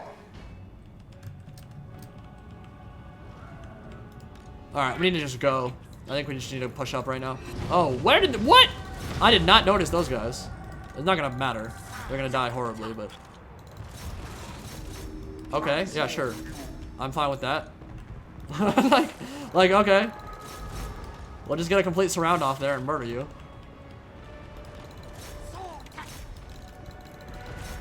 And, alright, we want to wind blast through these Phoenix Guard, I think. Overcast it. Oh, that could be a juicy one. Do it, do it, do it. Woo! Yeah, that's pretty good. Swords are getting beat up, though. And you guys need to go in. You guys shoot them. Phoenix need to die. Probably kill him. Well, I don't know that this is going amazingly well right now. You need to push. Push through, push through. Temple Guard. Second one, get in there. You know what? This is actually going pretty poorly. We're gonna kill a Sun Dragon. Yeah, I don't know who... Oh, yeah, you melted. God, that was so good. Alright, kill him. We are going to control you. And you go in there. Alright, we're gonna get around. Just get around the flank. Temple Guard, get in there. Go bolster that flank. There comes the Phoenix. Oh, you need to run. You need to run. Yeah, they're breaking. Okay, we're actually gonna lose this, I think. We might not, but this is not going well. Yikes, run! I can't shoot it with the Salamander Hunting Pack, unfortunately. Second one's rampaging. Cav's not doing super hot. Blow up the Storm Raiders there. Need to get some more casting done. But the Phoenix Guard aren't like presenting any good targets. Like I can't. We can do this one. That should be good. Alright, Cav. Keep moving out here. We're okay, we're stabilizing a bit. Stegadon. Yeah, keep chasing down in the back. Get in there. You need to run. And I need to commit something to killing that Phoenix. I don't know how the Blessed Temple Guard took so much damage. They got murdered by something. I'm not sure what it was. We're gonna shoot at them regardless and hope that it actually does something. No, you need to stop fighting them. Yeah, this is a tough battle. All those Phoenix Guard, they're not very easy to kill. And you need to actually fire at the Phoenix when I tell you to fire. Stegadons are running. Man, that Lord is really messing me up. But the Stegadons in the middle are doing really good. It's a lot of terror routing. But I think we need to get away from that blob of Phoenix Guard because they're going to really hurt me. Back up, back up, back up, back up. Oh, yikes. Yikes, yikes, yikes, yikes, yikes. We're going to lose this, boys. I don't have the firepower. In retrospect, this was not the best army I've ever fielded. And in fact, it wasn't even a full stack. I did not have the answer to all the Phoenix Guard. It hurts. It hurts. We are going to Foz Protection the Temple Guard here. And hope that's enough to bring down the Mage of Shadows. But yeah, these Salamanders are actually not good against really any of these targets. It can't hurt the Phoenix. It's not good against the Phoenix Guard. And it was kind of like the focus of this build. It's a bit too specialized for this battle, I think. Which is fine. We'll be able to retreat, I think. But we'll have to probably send him back. Now, the other army I have coming northwards with the Ancient Salamanders, that would have been a great army to fight this battle with. So, back you up. Stag it on. Get in there. Yeah. Gotta retreat you. And we're gonna Phoenix Guard you. Actually.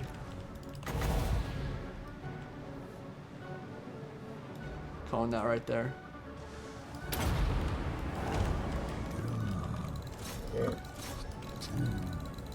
That Phoenix messed me up a lot harder than I thought it would.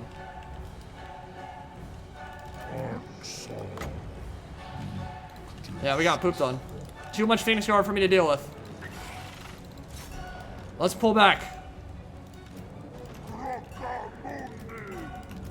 So we lost our first battle on Ulthuan. Yikes. Yeah, look at all those Phoenix Guard, man. They messed me up real bad. They'll fast forward that. GG. Alright. So what we're gonna do, I think we can actually make TikTaq'To leave his siege of that one settlement and bring him back over, and we can probably kill him with the TikTaq'To stack, which is much more suited for dealing with all those Phoenix Guard. Yeah, man, Indie Pride sucks, but Milk and Cookies Total War, that guy, he's pretty cool. Agreed.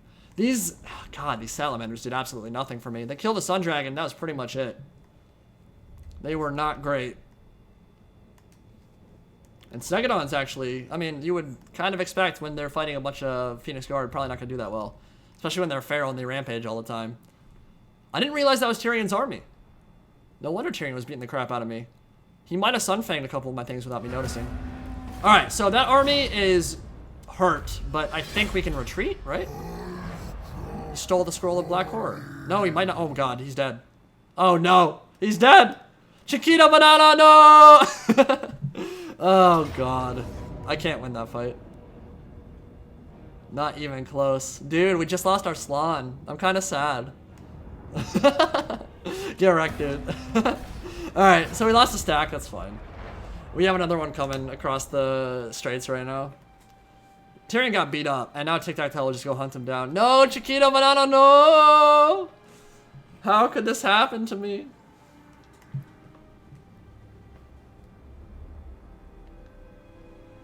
Can always ask community for help. There's a lot within the Elite Discord that train new players. Yeah, it's true, but it's also like, at the end of the day, you're still playing people who've been playing the game for 4 or 5 years.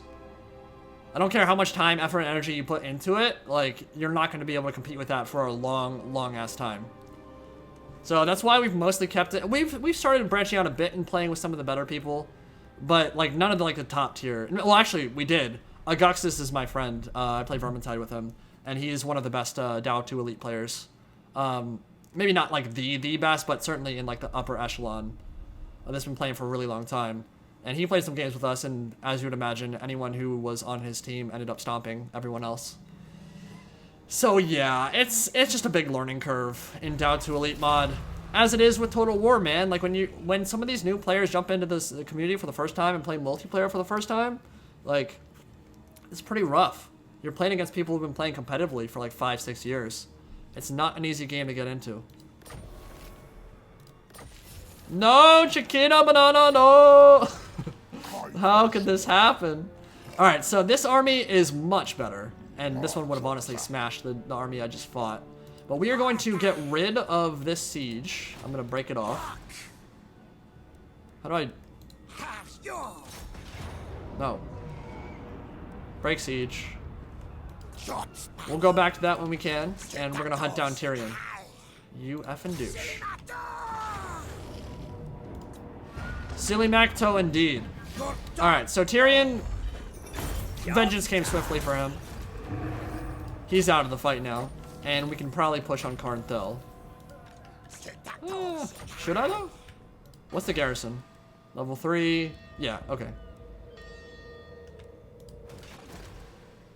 You know what? I'm going to retreat my own. I want to get replenished. I don't want to lose units on Ulthuan. Thing about invasions here is you don't want to be losing units, like a full army. You don't want to be doing that. That's not very good, because replenishing with your high tier stuff becomes very hard. You have to go all the way back home, so I am going to try to keep all that alive if I can. Immortality for PD Pablo, of course. And you. Shield of Sapphire. Sounds pretty good to me. Leveled up. And go for Jungle Dominion and heal up. Yes, Crystal Gamer. Not sure why you're sending that 3 times in a row, but yes, I do have a Discord. It's in the description below if you want to check that out. I do have my own Discord. There's some cool subscribers who like to hang out there. Black Pyramid. Alright, you. Are you... You are 3 turns away from making it to Ulthuan. So let's see what you do. Here, I need you to replenish. Oh, you're actually fully. Alright. Well, I don't know where other armies are coming from, but we're going to move you to Angariel then. So you're about ready. Alright. Good stuff, boys. Good stuff. It's been a good invasion, besides losing Banana Chiquita.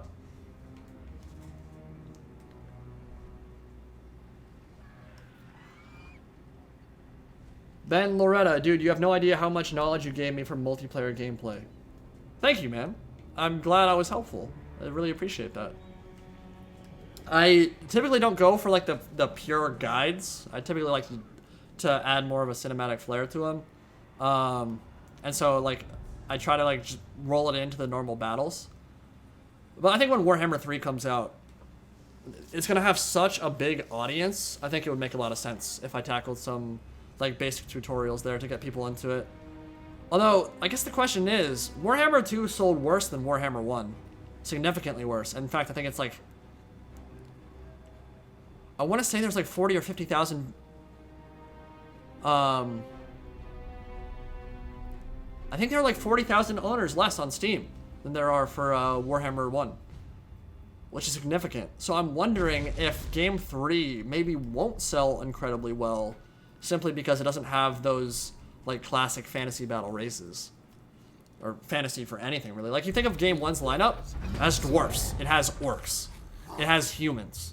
That kind of like hits a lot of those notes you want to see in a fantasy game.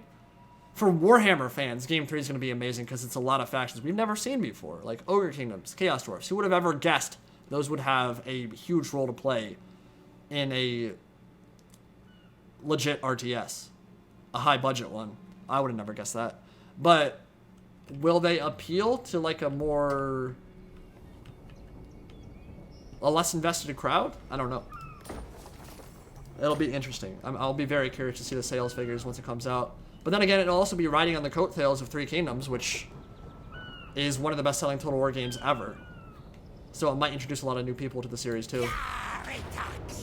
Alright, we would easily win that, but again, I don't want to fight a siege battle yet. So we will wait for TikTaq'To to come back. We'll move here. We will encamp 1 turn, and then we'll be ready to go. You will start your sailing.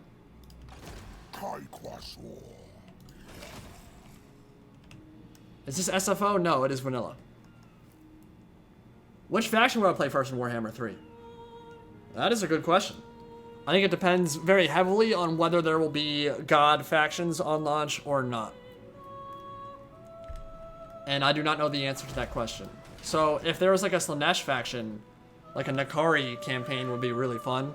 Honestly, a Khorne one with Valkia is right there near the top of my list as well. Yeah, I got into and I didn't get into an argument, but there were some people I was debating with on the last video about Warhammer 3 lords.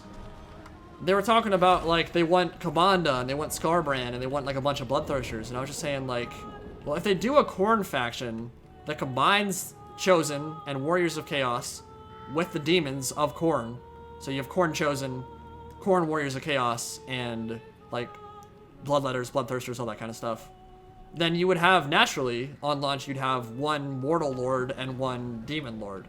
So it would either be Skarbrand or Kabanda as the Bloodthirster, the Greater Demon, and then it'd be Valkia or Egil or a Warriors of Chaos Lord as a secondary lord.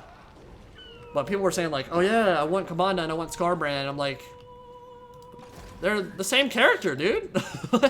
Like, there's not much of a difference there.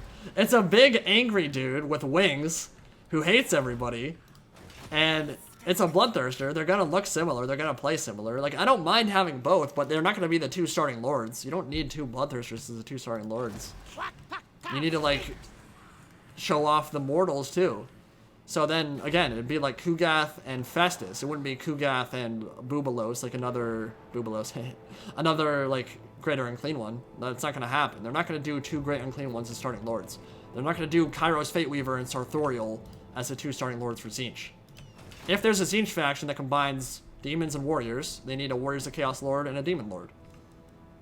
And honestly, if you go 2 Bloodthirsters, you miss out on all the other cool characters that aren't those as well. Like, you miss out on, Uzul Skulltaker, like, the Herald of Khorne. You miss out on Karanak, the Hound of Khorne. You miss out on all the others. Like, why go for 2 that are aesthetically the exact same? I don't think that's the right call at all. As awesome as Kabanda is, and as awesome as Scarbrand is, you're only getting 1 at launch. So, in terms of a faction that I'd most like to play when Game 3 comes out, right when it comes out, I think it depends on Legendary Lords they go for, but if they go for the ones we're expecting, then I think Nakari is probably near the top of my list.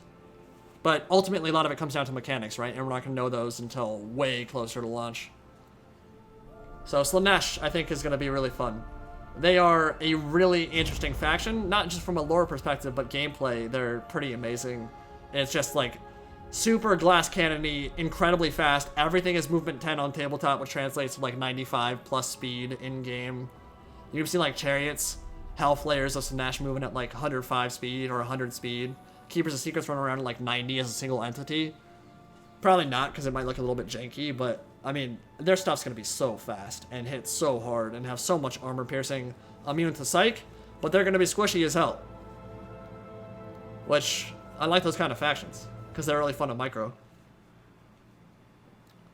Kabanda is a Bloodthirster of Khorne. He's much more in Khorne's good graces, but he also never had tabletop rules, ever, I don't think. He didn't have End Times rules, even though he had a huge role to play in the End Times, and he did not have rules in 8th edition. So I think the basic guess for starting lords for Khorne is going to be Valkia and Scarbrand, because they were the 2 mortal and demon representatives of Khorne in the tabletop as lords. Alright, we're going to not use the magic. How is my day? It's been going very good, thank you, chatter. How about you? Yeah, so Workshop is in the works for 3K, and I think it's coming out pretty soon, too. I don't think they've announced when, but I'm pretty sure it's coming.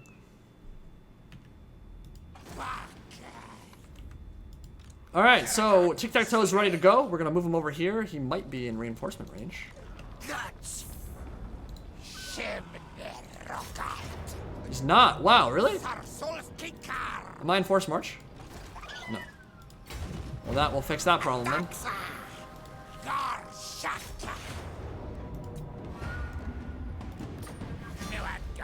Oh, stacking that would be so nice.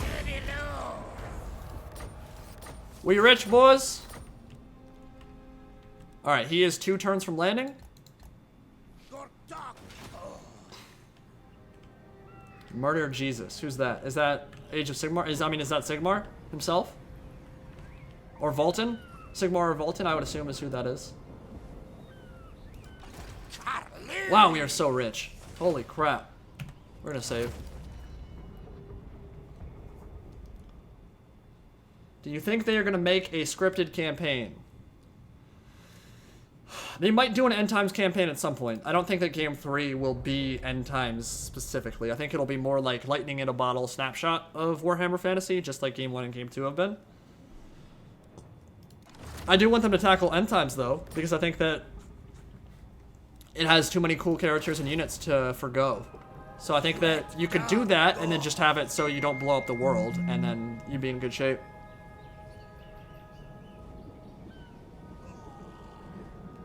I think that, yeah, I think an End Times expansion would be cool, and I think that if you were going to do that, it would be scripted to an extent. So you'd have, like, a Glotkin invasion to make sure that happens, or Glotkin starting in Nuln, something like that. But it wouldn't be scripted as in, like, it automatically ends the world when you lose.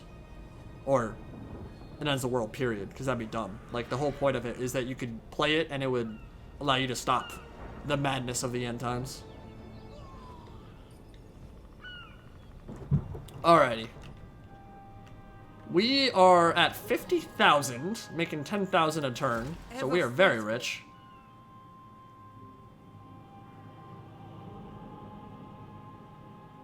Cinematic mode when watching replay battles? I think what you mean is you just have to hit K on your keyboard and it'll get rid of all the HUD elements in replays. And in battle, too. Alright, TikTaq'To is going to heal up, but he's going to push on to Port Alistair. And you are in good shape too. Okay, so what I think is going to happen here is very soon we are going to strike at the Shrine of Azurian. We're going to strike at Port Alistair, White Tower of Hoeth, and get... Oh, you know what? We need to get that ASAP. Is he done yet? Okay, so we started the Ritual of the Explorer. So we just started that. We're going to have plenty of time to shut down this ritual. If we really wanted to screw with him hard, we could attack it later on, like later in the...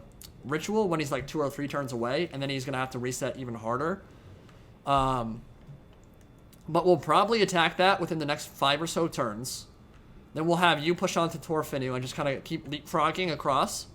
And we will also start our own ritual, which we will finish up the stack down here, because now we can build you up fully because Banana Slan is dead. Wrist in pieces. It's a very spammy army. I need to get some more... So this will be one of our home dudes. And we're gonna need another one. We definitely need another one. I think Lothern, if we started the ritual right now... Yeah, okay, it's Lothern, Tlaqua, and Kasabar. That will change probably by the time. But we might need to make a second army again for garrisoning duties. But we're in a very good shape. We've got a great hold on the southern portion of Ulthuan. We have their capital. It's well defended. It's got level 4 walls. Garrison's amazing. So they'd have to send some serious stacks my way to kill that. We're ready to leapfrog towards White Tower of Hoeth and screw with them.